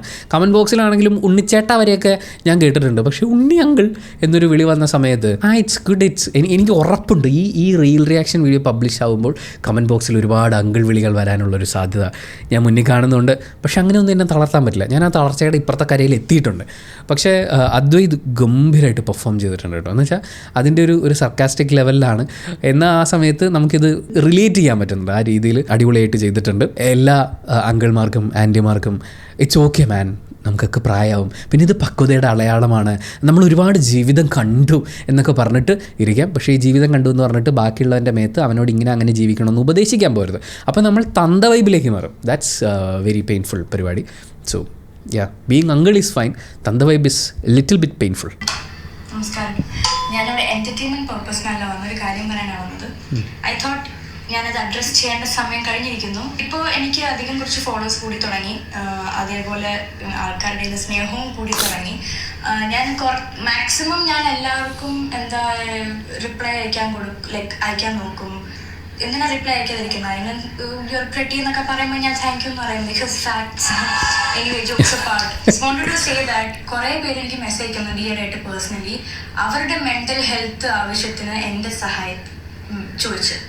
ഞാൻ മാക്സിമം കൊടുക്കും. എൻ്റെ സഹായം ഏത് രീതിയിലാണെന്ന് എനിക്കറിയത്തില്ല. But I try my maximum to help them out in anyway. പക്ഷേ daily I can not, because ഞാൻ mentally I am struggling here by myself. Yes, I have my friends to call. Some people, ചിലവർക്ക് ഫ്രണ്ട്സും ആരും കാണത്തില്ലായിരിക്കും വിളിക്കാനായിട്ട്. പക്ഷെ ഞാൻ mentally okay അല്ലെങ്കിൽ ഞാൻ നിങ്ങളെ എങ്ങനെ സഹായിക്കും? It's not like I am happy every day. I'm sad most of the time. I'm frustrated most of the time. So how can I help you if I'm not mentally stable? ഞാൻ main ഇത് പറയാൻ കാരണം കുറേ പേര് ഈയിടെയാണ് Instagram വഴി വിളിക്കുന്നുണ്ട്. എന്താ phone എടുക്കാത്ത? And they're angry because I didn't take their call. I don't know them personally. They are strangers. ഒന്നല്ല, കുറേ 5-6 ഉണ്ട്. അപ്പോൾ just because I give out, I don't like quotes or like നിങ്ങളെ ഏതെങ്കിലും രീതിയിൽ സഹായിക്കുന്നുണ്ടെങ്കിൽ but that doesn't mean I can help you guys every time. I am mentally struggling. How can I help you? എനിക്കിവിടെ വന്ന് പറയേണ്ട ഒരു ആവശ്യമില്ല. But I felt like it is necessary at least once I'll say, because there are so many people loving me and I don't know why are you taking me as an influence, but okay, go ahead, full support because I am nice, but I am still here to help you, to a limit, because at the end of the day നിങ്ങൾക്ക് മാത്രമേ ഉള്ളൂ. So നിങ്ങളെ മാത്രമേ അറിയാവുള്ളൂ. എനിക്ക് എൻ്റെ അടുത്ത് ഇപ്പോൾ അവിടെ പ്രത്യേകിച്ച് ആരുമില്ല. എനിക്ക് 2 ഫ്രണ്ട്സ് ഉണ്ട്, കുറച്ച് എൻ്റെ വീട്ടിൽ നിന്ന് കുറച്ച് അകലെയാണ്. പിന്നെ ഒരു ഫോൺ കോൾ വഴി എനിക്ക് എൻ്റെ അമ്മയുണ്ട്, അച്ഛനുണ്ട്, ഫാമിലി ഉണ്ട്, ഫ്രണ്ട്സ് ഉണ്ട്. So just like that, please try to find someone or like it's good to have someone like that. And ഞാനും നിങ്ങൾക്കൊരു റാൻഡം സ്ട്രേഞ്ചർ ആണ്. സോ അതും മനസ്സിലാക്കി നിങ്ങൾ പ്രയത്നിക്കുകയല്ലേ നിങ്ങൾ മൂവ് ഓൺ ചെയ്യുക. Yes, thank you. എനിക്കിതിൽ ഏറ്റവും ഇഷ്ടപ്പെട്ട കാര്യം ആസ് എൻ ഇൻഫ്ലുവൻസർ നമ്മളെപ്പോഴും ഹാപ്പി ആയിട്ടല്ല ഇരിക്കുന്നത് എന്ന് പറയുന്ന കാര്യം. എനിക്കും എൻ്റേതായിട്ടുള്ള പ്രശ്നങ്ങളുണ്ടെന്ന് അവർ തുറന്നു പറഞ്ഞത് അതൊരു വലിയ കാര്യമാണ്. പല ആൾക്കാരും ഇത് ചെയ്യില്ല. കാരണം ഇൻസ്റ്റഗ്രാമിലൊക്കെ എല്ലാവരും എല്ലാ സന്തോഷങ്ങളും എല്ലാ അടിപൊളി മൊമെൻറ്റ്സുമാണ് ഷെയർ ചെയ്തുകൊണ്ടിരിക്കുക. ഇത് കാണുന്ന അങ്ങനെ അല്ലാത്തത് പോലും വേണ്ട, സാധാരണ ഏതൊരാളും കാണുന്ന സമയത്ത് അവരുടെ ലൈഫിൽ എപ്പോഴും ഹാപ്പിനെസ്സാണ്, എൻ്റെ ലൈഫ് മാത്രം എന്തിങ്ങനെ എന്ന് പറയുന്ന പോലത്തെ ഒരു തോന്നലുണ്ടാവും. നമ്മളെന്തോ മോശമായിട്ടാണ് ജീവിക്കുന്നത്, നമ്മളിതൊന്നും ഡിസേർവ് ചെയ്യുന്നില്ല എന്ന് പറയുന്ന പോലത്തെ ഒരു സങ്കടം ഉണ്ടാവും. അപ്പം ഇതുപോലെ കണ്ടൻറ് ക്രിയേറ്റേഴ്സ് ആയിട്ടുള്ള ആളുകൾ അവർ ഓപ്പണായിട്ട് എൻ്റെ ലൈഫും ഇങ്ങനെയൊക്കെ ആടോ, നമ്മളൊക്കെ ഒരുപോലെയാണ് ജീവിക്കുന്നതെന്ന് പറയുന്ന ഒരു വാലിഡേഷൻ കൊടുക്കുന്നത് അത് ഒരുപാട് പേരെ ഹെൽപ്പ് ചെയ്യുന്നൊരു കാര്യമാണ്. 2, എൻ്റെ അടുത്ത് മെൻ്റൽ സപ്പോർട്ടിന് വേണ്ടിയിട്ട് നിങ്ങൾ വിളിക്കുകയും സംസാരിക്കുകയൊക്കെ ചെയ്യുന്ന സമയത്ത് എനിക്കൊരു ലിമിറ്റേഷൻ ഉണ്ട്. കാരണം ഞാൻ എൻ്റേതായിട്ടുള്ള പ്രശ്നങ്ങൾ നേരിട്ടുകൊണ്ടിരിക്കുകയാണ്. ഇപ്പം ഞാനാണെങ്കിലും നമ്മൾ മെൻ്റൽ ഹെൽത്ത് വീഡിയോ ഒക്കെ ചെയ്യുന്ന സമയത്ത് ഒരുപാട് മെസ്സേജസ് വരും. എനിക്ക് നിങ്ങളോടൊന്ന് സംസാരിച്ചാൽ മതി, നിങ്ങൾ എന്നെ കേട്ടിരുന്നാൽ എനിക്ക് സാറ്റിസ്ഫാക്ഷൻ കിട്ടും എന്ന് പറയുന്ന തോന്നലിലൊക്കെയാണ് ഒരുപാട് ആളുകൾ മെസ്സേജ് അയക്കുന്നത്.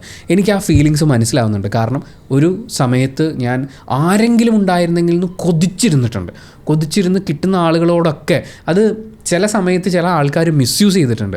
കാരണം എനിക്കറിയില്ല എനിക്ക് എന്തിനാണ് ഒരാളുടെ പ്രസൻസ് ഇപ്പോൾ വേണ്ടതെന്ന്. അങ്ങനത്തെ വളരെ മോശം മാനസികാവസ്ഥയിൽ പോകുന്ന റിലേറ്റ് ചെയ്യാൻ പറ്റുന്ന ഒരാളെങ്കിലും ഉണ്ടായിരുന്നെങ്കിൽ നമ്മൾ ചിന്തിച്ചു പോകുന്ന സമയമുണ്ട്. അത് എന്തിനാണെന്ന് പോലും നമുക്ക് ചിലപ്പോൾ മനസ്സിലാക്കാൻ പറ്റിയെന്ന് വരില്ല. ആ ഒരു അവസ്ഥയിൽ നിൽക്കുമ്പോഴായിരിക്കും ചിലപ്പം എനിക്ക് മെസ്സേജ് അയച്ചിട്ട് എന്നോട് ടോട്ടൽ സ്ട്രേഞ്ചറായിട്ടുള്ള എന്നോട് സംസാരിക്കാൻ ശ്രമിക്കുന്നത്. പക്ഷേ പ്രശ്നം എന്താണെന്ന് വെച്ച് കഴിഞ്ഞാൽ ഞാൻ ഒരുപാട് മാനസികാവസ്ഥകളിലൂടെ കടന്നു പോയിക്കൊണ്ടിരിക്കുകയാണ്, തെറാപ്പിയിലൂടെ കടന്നു പോയിക്കൊണ്ടിരിക്കുകയാണ്. എനിക്ക് പുറത്തുനിന്നൊരു ദുഃഖം എടുക്കാൻ, അതായത് നിങ്ങളൊരു പ്രശ്നം എന്നോട് പറഞ്ഞാൽ അത് ഒന്ന് എന്നെ മാനസികമായി എഫക്റ്റ് ചെയ്യും. ഞാനിപ്പോൾ ബെറ്റർ ആവാൻ ശ്രമിച്ചുകൊണ്ടിരിക്കുന്ന ഒരാളാണ്, അത് എന്നെ എഫക്റ്റ് ചെയ്യും. 2, നിങ്ങൾക്ക് ഉപകാരപ്രദമായ എന്തെങ്കിലും തരാൻ ചിലപ്പോൾ എനിക്ക് പറ്റില്ല. എൻ്റെ അടുത്തിരുന്ന് കരഞ്ഞാൽ ചിലപ്പോൾ ഞാനും കുത്തിയിരുന്ന് കരയുക മാത്രമായിരിക്കും സംഭവിക്കുക. നിങ്ങളോട് ഇത് ഇങ്ങനെ ചിന്തിച്ചാൽ ശരിയാവും, അല്ലെങ്കിൽ ഇതാണ് ഇതിൻ്റെ കറക്റ്റായിട്ടുള്ള വഴി, നിങ്ങൾ ചിന്തിക്കുന്ന പാറ്റേൺ ഒന്ന് മാറ്റി നോക്കൂ എന്ന് പറഞ്ഞു തരാൻ പ്രൊഫഷണലി ഞാൻ ക്വാളിഫൈഡ് അല്ല. ഈ പറയുന്ന കാര്യങ്ങൾ കൊണ്ട് നമുക്ക് മെസ്സേജ് അയക്കുമ്പോഴും ഞാൻ സൈക്കോളജിസ്റ്റിനെയോ സൈക്കാട്രിസ്റ്റിനെയോ കാണുമെന്ന് പറഞ്ഞിട്ടാണ് റിപ്ലൈ കൊടുക്കുക. അങ്ങനെ കുറേ ആൾക്കാർ മെസ്സേജ് അയക്കും. അത് പുള്ളിക്കാരി അഡ്രസ്സ് ചെയ്തത് വാസ് ഗുഡ്. പിന്നെ എനിക്കതിൽ കുറച്ചും കൂടി ക്ലാരിറ്റി വരുത്തണം എന്ന് ഫീൽ ചെയ്തിട്ടുള്ളൊരു കാര്യം പുള്ളിക്കാരി അവസാനം പറഞ്ഞ, നിങ്ങൾക്ക് സംസാരിക്കാൻ പറ്റുന്ന ഒരാളെ നിങ്ങൾ കണ്ടെത്തണം. അവർക്ക് സുഹൃത്തുക്കളുണ്ട്, ഒരു ഒറ്റ ഫോൺ കോളിൻ്റെ അപ്പുറത്ത് അമ്മയും അച്ഛനും ഉണ്ട് എന്നവർ പറയുമ്പോൾ അങ്ങനെ ഒരാളെ കണ്ടെത്തണം എന്ന് പറയുമ്പോൾ ഞാൻ പറയാം, നമുക്കൊരു പനി വന്നു എന്ന് വിചാരിക്കാം. പനി വന്നു കഴിഞ്ഞാൽ ചായ ഇട്ട് തരാൻ ഒരാളുണ്ടെങ്കിൽ അടിപൊളിയാണ്, നമുക്കൊരു കഞ്ഞി വെച്ച് തരാൻ ഒരാളുണ്ടെങ്കിൽ നല്ലതാണ്, ആ ഹെൽപ്പ് നമ്മൾ എടുക്കും. പക്ഷേ നമുക്ക് പനി ഉണ്ടെങ്കിൽ നമ്മൾ ആദ്യം കൺസൾട്ട് ചെയ്യേണ്ട ഏറ്റവും പ്രധാനപ്പെട്ട വ്യക്തി എന്ന് പറയുന്നത് ഒരു ഡോക്ടറാണ്. അതേപോലെ മാനസികമായി നമ്മൾ പല ബുദ്ധിമുട്ടുകളിലൂടെയും കടന്നു പോകുമ്പോൾ സാരമില്ല, ഓക്കെ ആവുമെന്ന് പറയാൻ, നമുക്കൊന്ന് ചാരിയിരിക്കാൻ ഒരു തോള് തരുന്നൊരു സുഹൃത്തോ ബന്ധുവോ ഉണ്ടാവുന്നത് നല്ല കാര്യമാണ്. പക്ഷേ the real help should come from a professional. നിങ്ങളൊരു മെൻ്റൽ ഹെൽത്ത് പ്രൊഫഷണലിനെയാണ് കാണേണ്ടത്. അവിടെ നിന്നാണ് നിങ്ങൾ ഉപദേശങ്ങൾ എടുക്കേണ്ടത്. ഒന്ന് ആലോചിച്ച് നോക്കിയേ, ഒരു പരിചയമില്ലാതെ സോഷ്യൽ മീഡിയയിൽ ഹാപ്പി ആയിട്ടുള്ള കാര്യങ്ങൾ പറയുന്ന, നിങ്ങൾക്ക് റിലേറ്റ് ചെയ്യാൻ പറ്റുന്ന കാര്യങ്ങൾ പറയുന്ന ഒരാളോട് നിങ്ങൾക്ക് സംസാരിക്കണമെന്ന് തോന്നിപ്പോവുകയാണെങ്കിൽ അതിൻ്റെ അർത്ഥം നിങ്ങളുടെ കയ്യിൽ നിങ്ങളുടെ ചുറ്റുമുള്ള ആൾക്കാരോടൊന്നും അല്ലാതെ പറയാൻ എന്തോ ഉണ്ട്. അത് കേൾക്കാനും മനസ്സിലാക്കാനും നിങ്ങളെ കൃത്യമായി ഗൈഡ് ചെയ്യാനും പറ്റുന്ന ഒരു പ്രൊഫഷണലായിരിക്കും. ഞാൻ മെൻ്റൽ ഹെൽത്തിനെ കുറിച്ച് സംസാരിക്കുന്നത് എൻ്റെ ഇതുവരെയുള്ള ജേർണിയിലെ എക്സ്പീരിയൻസ് വെച്ചിട്ടാണ്. എന്താണെന്നറിയോ, ഈ സൈക്കോളജി ഡിഗ്രി പഠിക്കുന്നവരൊക്കെ പറയും ഞാൻ സൈക്കോളജിസ്റ്റ് ആണെന്ന്. അങ്ങനെയല്ല. നിങ്ങൾ പ്രാക്ടീസിങ് സൈക്കോളജിസ്റ്റ് ആണെങ്കിൽ നിങ്ങൾക്ക് എക്സ്പീരിയൻസ് വേണം, നിങ്ങൾ ഹയർ റിസർച്ചും കാര്യങ്ങളും ഒക്കെ ചെയ്യണം. അതൊന്നുമില്ലാതെ സൈക്കോളജി നിങ്ങളുടെ ഡിഗ്രിയിൽ വിഷയമായിരുന്നു എന്നുള്ളതുകൊണ്ട് നിങ്ങൾ സൈക്കോളജിസ്റ്റ് ആണെന്ന് ആരെയും പരിഗണിക്കരുതെന്നേ ഞാൻ പറയുള്ളൂ. എക്സ്പീരിയൻസ് വേണം, പ്രാക്ടീസിങ് നോളജ് വേണം, ദാറ്റ് സംതിങ് എൽസ്. ഇതൊന്നും ഇല്ലാത്തൊരാളാണ് സോഷ്യൽ മീഡിയയിൽ വന്നിരുന്ന് സംസാരിക്കുന്ന ഞാനടക്കമുള്ള. നമ്മൾ പോസിറ്റീവായി സംസാരിക്കുന്നത് എനിക്ക് കിട്ടിയ ഹെൽപ്പിൻ്റെ ഒരു അംശം നിങ്ങൾക്ക് കിട്ടണമെന്നുള്ള ആഗ്രഹം കൊണ്ടാണ്, കൊതി കൊണ്ടാണ്. പക്ഷേ അതിൻ്റെ അർത്ഥം എനിക്ക് കിട്ടിയിട്ടുള്ളത് എന്താണോ അത് നിങ്ങൾക്ക് പകർന്നു തരാൻ എനിക്കറിയില്ല. I am not trained for that. അതേപോലെ തന്നെ പുള്ളിക്കാരിയും അതിന് ട്രെയിൻഡ് അല്ല. അപ്പോൾ ട്രെയിൻഡ് ആയിട്ടുള്ള പ്രൊഫഷണലിൻ്റെ അടുത്താണ് നിങ്ങൾ സഹായം അഭ്യർത്ഥിക്കേണ്ടത്. പക്ഷേ ഒരു ചായ ഇട്ട് തരാൻ ഒരാളുള്ളത് പോലെ, ഒന്ന് തലോടാൻ ഒരാളുള്ളത് പോലെ നമുക്ക് സുഹൃത്തുക്കളും ബന്ധുക്കളും ഒക്കെ ഉണ്ടാവുന്നത് നല്ലതാണ്. But the real help should always come from a professional. നമുക്കിനി ഇന്നത്തെ ലാസ്റ്റ് റീലിലേക്ക് പോവാം. ഈ റീലും കൂടി കണ്ടിട്ട് നമ്മൾ കൺക്ലൂഡ് ചെയ്യുന്നതായിരിക്കും. മഞ്ജുപിള്ളി 20 വയസ്സിൽ തിരിച്ച് ഒരു കത്ത് എഴുതണമെങ്കിൽ, മഞ്ജുപിള്ളായി 20 years, ആ മഞ്ജുപിള്ളിക്ക് ഒരു കത്ത് മഞ്ജുവിന് എഴുതണമെങ്കിൽ അല്ലെങ്കിൽ മകൾ എഴുതണമെങ്കിൽ നിങ്ങൾ ഒരാൾ എഴുതിയാൽ മതി, എന്തായിരിക്കും എഴുതുക? ഞാൻ 20 വയസ്സുള്ള ആൾക്ക് എഴുതുമ്പോ That's a serious live your question. life, explore your life, enjoy your life. അത് കഴിഞ്ഞിട്ട് മതി. അതെ, ഉത്തരവാദിത്തങ്ങളിലേക്ക് കിടക്കാം. Very nice. ബിക്കോസ് എൻ്റെ 18 ഇയേഴ്സിലാണ് എൻ്റെ ഫസ്റ്റ് മാരേജ്. 20ാമത്തെ വയസ്സിൽ ഐ ഗോട്ട് അതൊരു 1.5-2 വർഷം നിന്നിരുന്ന ഒരു റിലേഷനായിരുന്നു. അതിൽ ബിക്കോസ് 18 ഇയേഴ്സ് എന്ന് പറയുമ്പോൾ ആലോചിക്കണം, എനിക്കിപ്പോഴും ഇവിടെ ചെറുതാണ്, കുഞ്ഞാണ്. അപ്പോൾ ആ 18 ഇയേഴ്സിൽ കല്യാണം കഴിച്ച് പോയൊരു ഉത്തരവാദിത്തം എന്ന് പറയുന്നത് അന്നത്തെ കാലത്ത് എനിക്കിപ്പോൾ ആലോചിക്കുമ്പോൾ ചിന്തിക്കാൻ പറ്റുന്നില്ല. അന്ന് വീട്ടുകാർ ആലോചിച്ച് തീരുമാനിച്ച മാരേജാണ്. അതിൻ്റെ പുറകിൽ വേറെ കുറച്ച് സ്റ്റോറീസ് ഉണ്ട്. അങ്ങനെ പെട്ടെന്ന് കല്യാണം നടത്താനുള്ള, അങ്ങനെ പ്രേമിച്ച് നടന്ന് കെട്ടിയതൊന്നുമല്ല. ഇഷ്ടപ്പെട്ടു, ആലോചിച്ചു, കെട്ടി.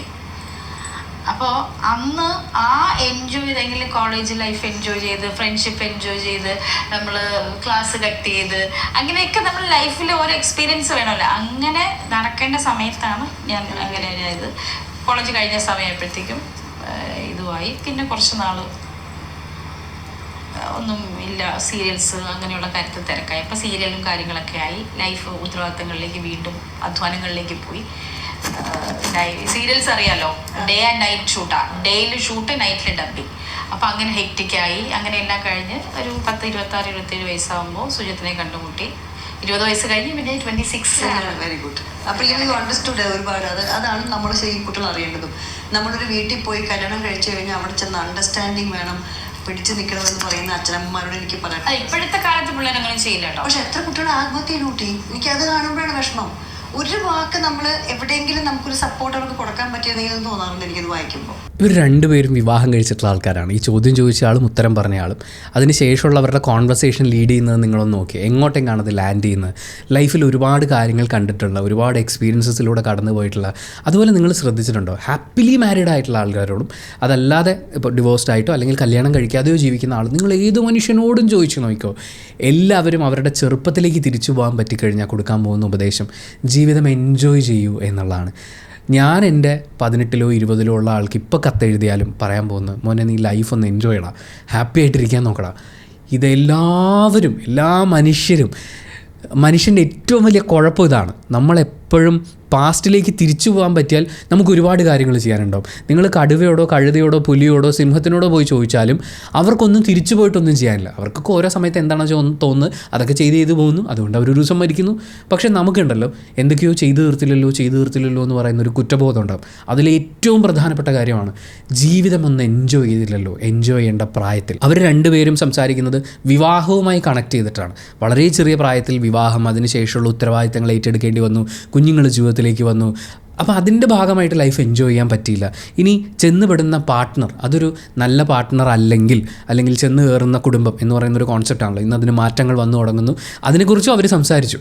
പക്ഷേ ഇന്ന് ഇത്രയും സ്ത്രീകൾ, പെൺകുട്ടികൾ ആത്മഹത്യ, അത് അവർ ഉപയോഗിച്ച വാക്ക് കുട്ടികൾ എന്നാണ്. കുട്ടികൾ ആത്മഹത്യ ചെയ്യേണ്ടി വരുന്നു എന്ന് പറയുമ്പോൾ അതിൻ്റെ കാരണം അഡാപ്റ്റ് ചെയ്യാൻ പറ്റാത്തൊരു സിറ്റുവേഷനിലേക്ക് ചെന്ന് പെടുകയും അവിടെ എങ്ങനെ റിയാക്ട് ചെയ്യണമെന്നുള്ള ഒരു തിരിച്ചറിവ് പോലും അവർക്ക് കിട്ടിയിട്ടില്ല. ജീവിതം പരന്ന് വിശാലമായിട്ട് കിടക്കുകയാണെന്നേ. ഈ ബന്ധം വർക്കായിട്ടില്ലെങ്കിൽ ജസ്റ്റ് ഡിവോഴ്സ്. ഇനി ഇറങ്ങി വരാൻ പറ്റാത്തതാണ്, ഒരു രാത്രി അങ്ങോട്ട് ഒളിച്ചിറങ്ങി പാടോ, ഇത് പറ്റൂല പുല്ലെന്ന് പറഞ്ഞിട്ട് പറയൂ. നിങ്ങൾ പോലീസ് സ്റ്റേഷനിലേക്ക് ചെല്ലൂ, നിങ്ങളുടെ സേഫ്റ്റി ഉറപ്പാക്കൂ, നിങ്ങളുടെ ഫ്യൂച്ചർ ഉറപ്പാക്കാനുള്ള വഴികൾ നോക്കൂ. പക്ഷേ ഇതൊക്കെ മുന്നിൽ നിൽക്കുമ്പോഴും ആളുകൾ സൂയിസൈഡ് ചെയ്യാണ്. ഞാനിത് പറയുമ്പോൾ ഉണ്ടല്ലോ ഭയങ്കര ഈസി ആയിട്ട് പറഞ്ഞു എന്ന് തോന്നും. ഇതൊരിക്കലും ഈസി ആയിട്ടുള്ള കാര്യമല്ല. ചിലപ്പോൾ അത് ഈസി ആയിട്ട് നിങ്ങൾക്ക് ചെയ്യാൻ പറ്റിയേക്കും. നിങ്ങൾ വളർന്ന സാഹചര്യം, നിങ്ങളുടെ ചുറ്റുപാട്, നിങ്ങളുടെ വിദ്യാഭ്യാസം, ലോകത്തെ നിങ്ങൾ നോക്കിക്കാണുന്ന കാഴ്ചപ്പാട്, ഇതിനൊക്കെ അനുസരിച്ച് ചിലപ്പോൾ ഞാൻ ഈ പറഞ്ഞത് നിങ്ങൾക്ക് ഈസി ആയിട്ട് ചെയ്യാൻ പറ്റും. ചിലപ്പോൾ പറ്റാത്ത ആൾക്കാരുണ്ട്. It's okay man. പക്ഷേ അത് നമ്മൾ തിരിച്ചറിയുന്ന മൊമെൻ്റ് തൊട്ട് നമ്മൾ പ്രിപ്പയർഡ് ആവണം. ചിലപ്പോൾ കുറച്ച് സമയമെടുത്താണെങ്കിലും പറ്റാത്തൊരു റിലേഷൻഷിപ്പിൽ നിന്ന് പുറത്ത് കിടന്ന് പിന്നീട് അങ്ങോട്ട് കിടക്കുന്ന ജീവിതത്തെ കാണാൻ പറ്റണം. പക്ഷേ ഈ സൂയിസൈഡ് ചെയ്തിട്ടുള്ള പല ആളുകൾക്കും അത് കാണാൻ പറ്റിയിട്ടില്ല, അല്ലെങ്കിൽ പുറത്തേക്ക് എങ്ങനെ കടക്കണമെന്ന് അവർക്കറിയില്ല. അവരുടെ സപ്പോർട്ട് സിസ്റ്റം വളരെ വീക്കായിരുന്നു. അവരങ്ങനെയാണ് ട്രെയിൻ ചെയ്യപ്പെട്ടു പോയിരുന്നത്. ഇങ്ങനെയുള്ള ഒരുപാട് ഘടകങ്ങളുണ്ട്. ഒരൊറ്റ ഘടകം കൊണ്ടല്ല, ഒരുപാട് ഘടകങ്ങൾ കൊണ്ടാണ്. ആ ഘടകങ്ങളെ ഇന്നിവർ നോക്കിക്കാണുന്നത് നോക്കും. അവരുടെ രണ്ടുപേരുടെ മക്കൾ പ്രായപൂർത്തിയായി കഴിഞ്ഞു. നമ്മൾ ഈ പറയുന്ന ഇവരൊക്കെ വിവാഹം കഴിച്ചിരുന്ന ആ സമയത്തിനും ഇപ്പുറത്തേക്ക് എത്തി.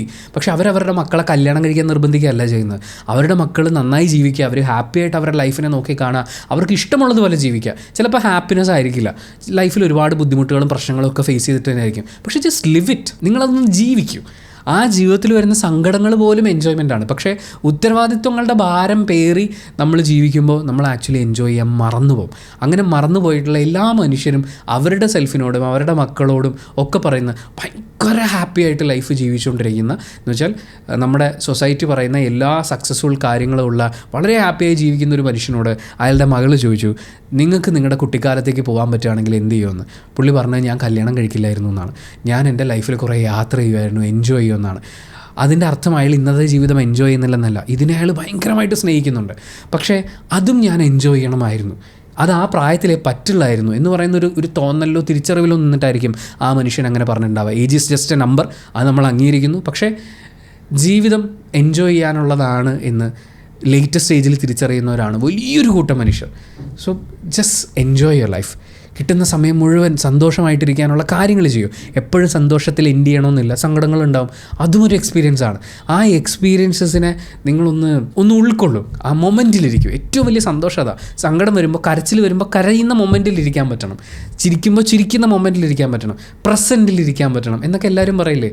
ഞാൻ ഇന്ന് അതിൻ്റെ അർത്ഥങ്ങളൊക്കെ വേറൊരു തലത്തിൽ മനസ്സിലാക്കി തുടങ്ങിയിട്ടുള്ള ആളാണ്. പണ്ടൊക്കെ ആരെങ്കിലും എന്നോട് വന്നിട്ട് ലിവ് ഇൻ ദ പ്രസൻറ്റ് എന്ന് പറഞ്ഞു കഴിഞ്ഞാൽ ഒന്ന് പോടവിടുന്നു എന്ന് എനിക്ക് പറയാൻ തോന്നും, അവൻ്റെ ഒരു മോട്ടിവേഷൻ എന്ന് പറയാൻ തോന്നും. പക്ഷേ മൊമെൻറ്റിലിരിക്കാൻ പറ്റുക എന്ന് പറയുന്നത്, ആ മൊമെൻറ്റിനെ എൻജോയ് ചെയ്യാൻ പറ്റുക എന്ന് പറയുന്നത് വലിയൊരു കാര്യമാണ്. ആ കാര്യം തിരിച്ചറിഞ്ഞിട്ടാണ് അവർ ഇന്നത് പറയുന്നത്. നിങ്ങൾ ഏത് ഏജിലാണെങ്കിലും ഇറ്റ്സ് നെവർ ടു ലേറ്റ് എന്ന് പറയില്ലേ. എൻജോയ് ചെയ്യാൻ ശ്രമിക്കുക ലൈഫിൻ്റെ ഓരോ മൊമെൻറ്റിനെയും. ആ മൊമെൻറ്റിലിരുന്ന് എൻജോയ് ചെയ്യാൻ ശ്രമിക്കുക. ഒരു ചായയും പഴംപൊരിയും കഴിക്കുന്ന സമയത്ത് ആ ചായയും പഴംപൊരിയും എൻജോയ് ചെയ്യുക. ഒരു ഫ്രണ്ട് നിങ്ങളോട് അയാളുടെ ജീവിതത്തിൽ ഏറ്റവും വലിയ ദുഃഖം പറയുന്ന സമയത്ത് അയാൾക്കൊപ്പം ഇരിക്കണം. അയാളുടെ ദുഃഖം എന്താണ്, അയാൾ എന്താണ് പറയുന്നത്, വേർഡ് ബൈ വേർഡ് അത് ശ്രദ്ധിക്കുക. ആ മൊമെൻറ്റിലിരിക്കുക, അയാളുടെ ദുഃഖത്തിൽ പങ്കുചേരുക. നിങ്ങൾ ഏറ്റവും സന്തോഷമുള്ള ഒരു ക്രിക്കറ്റ് മാച്ച് ജയിച്ച് ഹാപ്പി ആയിട്ടിരിക്കുമ്പോൾ ആ മൊമെൻറ്റിലെ മുഴുവൻ ജോയും അനുഭവിക്കണം. നമ്മളൊരു കളി ജയിച്ച് വെച്ചാനേ എന്ന് പറയുന്ന ആ എൻജോയ്മെൻറ്റ് നിങ്ങൾക്ക് കിട്ടണം. നിങ്ങളുടെ കുഞ്ഞ് ജനിച്ച് കയ്യിലേക്ക് വരുമ്പോൾ ആ കുഞ്ഞിനെ ആദ്യം കയ്യിലെടുക്കുന്ന മൊമെൻറ്റ്, ആ മൊമെൻറ്റിൽ നിങ്ങൾക്ക് ഇരിക്കാൻ പറ്റണം. ഹോസ്പിറ്റൽ ബില്ലിനേക്കാൾ കൂടുതൽ, അല്ലെങ്കിൽ വരാൻ പോകുന്ന ആ കുഞ്ഞിനെ വളർത്തി വലുതാക്കി ഒരു പെൺകുഞ്ഞാണ് കല്യാണം കഴിപ്പിക്കണം, ആൺകുഞ്ഞാണെങ്കിൽ അവൻ എന്തൊക്കെ ചെയ്യും എന്നൊക്കെ ചിന്തിക്കുന്നതിന് പകരം ആ മൊമെൻറ്റ് എൻജോയ് ചെയ്യാൻ പറ്റണം. അതൊരു ഭയങ്കര ബ്ലെസ്സിങ് ആണ്. പക്ഷേ ആ ബ്ലെസ്സിങ് നമ്മുടെ കയ്യിലുണ്ട്, നമ്മളത് എൻജോയ് ചെയ്യില്ല. നമ്മൾ അടുത്തതിനെ കുറിച്ച് ആലോചിക്കും, പാസ്റ്റിനെ കുറിച്ച് ആലോചിക്കും. സോ എൻജോയ് യുവർ ലൈഫ് എന്ന് പറഞ്ഞിട്ട് നമ്മൾ ഈ വീഡിയോയുടെ വൈൻഡപ്പ് ചെയ്യുകയാണ്. Thank you so much for watching this video. Video ഇഷ്ടപ്പെട്ടാൽ മാത്രം ലൈക്ക് ചെയ്യുക, ഇഷ്ടപ്പെട്ടിട്ടില്ലെങ്കിൽ എന്തുകൊണ്ട് ഇഷ്ടപ്പെട്ടില്ല എന്ന് കമൻറ്റ് ചെയ്യുക. ചാനൽ സബ്സ്ക്രൈബ് ചെയ്യുന്ന കാര്യവും ഹൈപ്പ് ചെയ്യുന്ന കാര്യമൊക്കെ പരിഗണിക്കുക.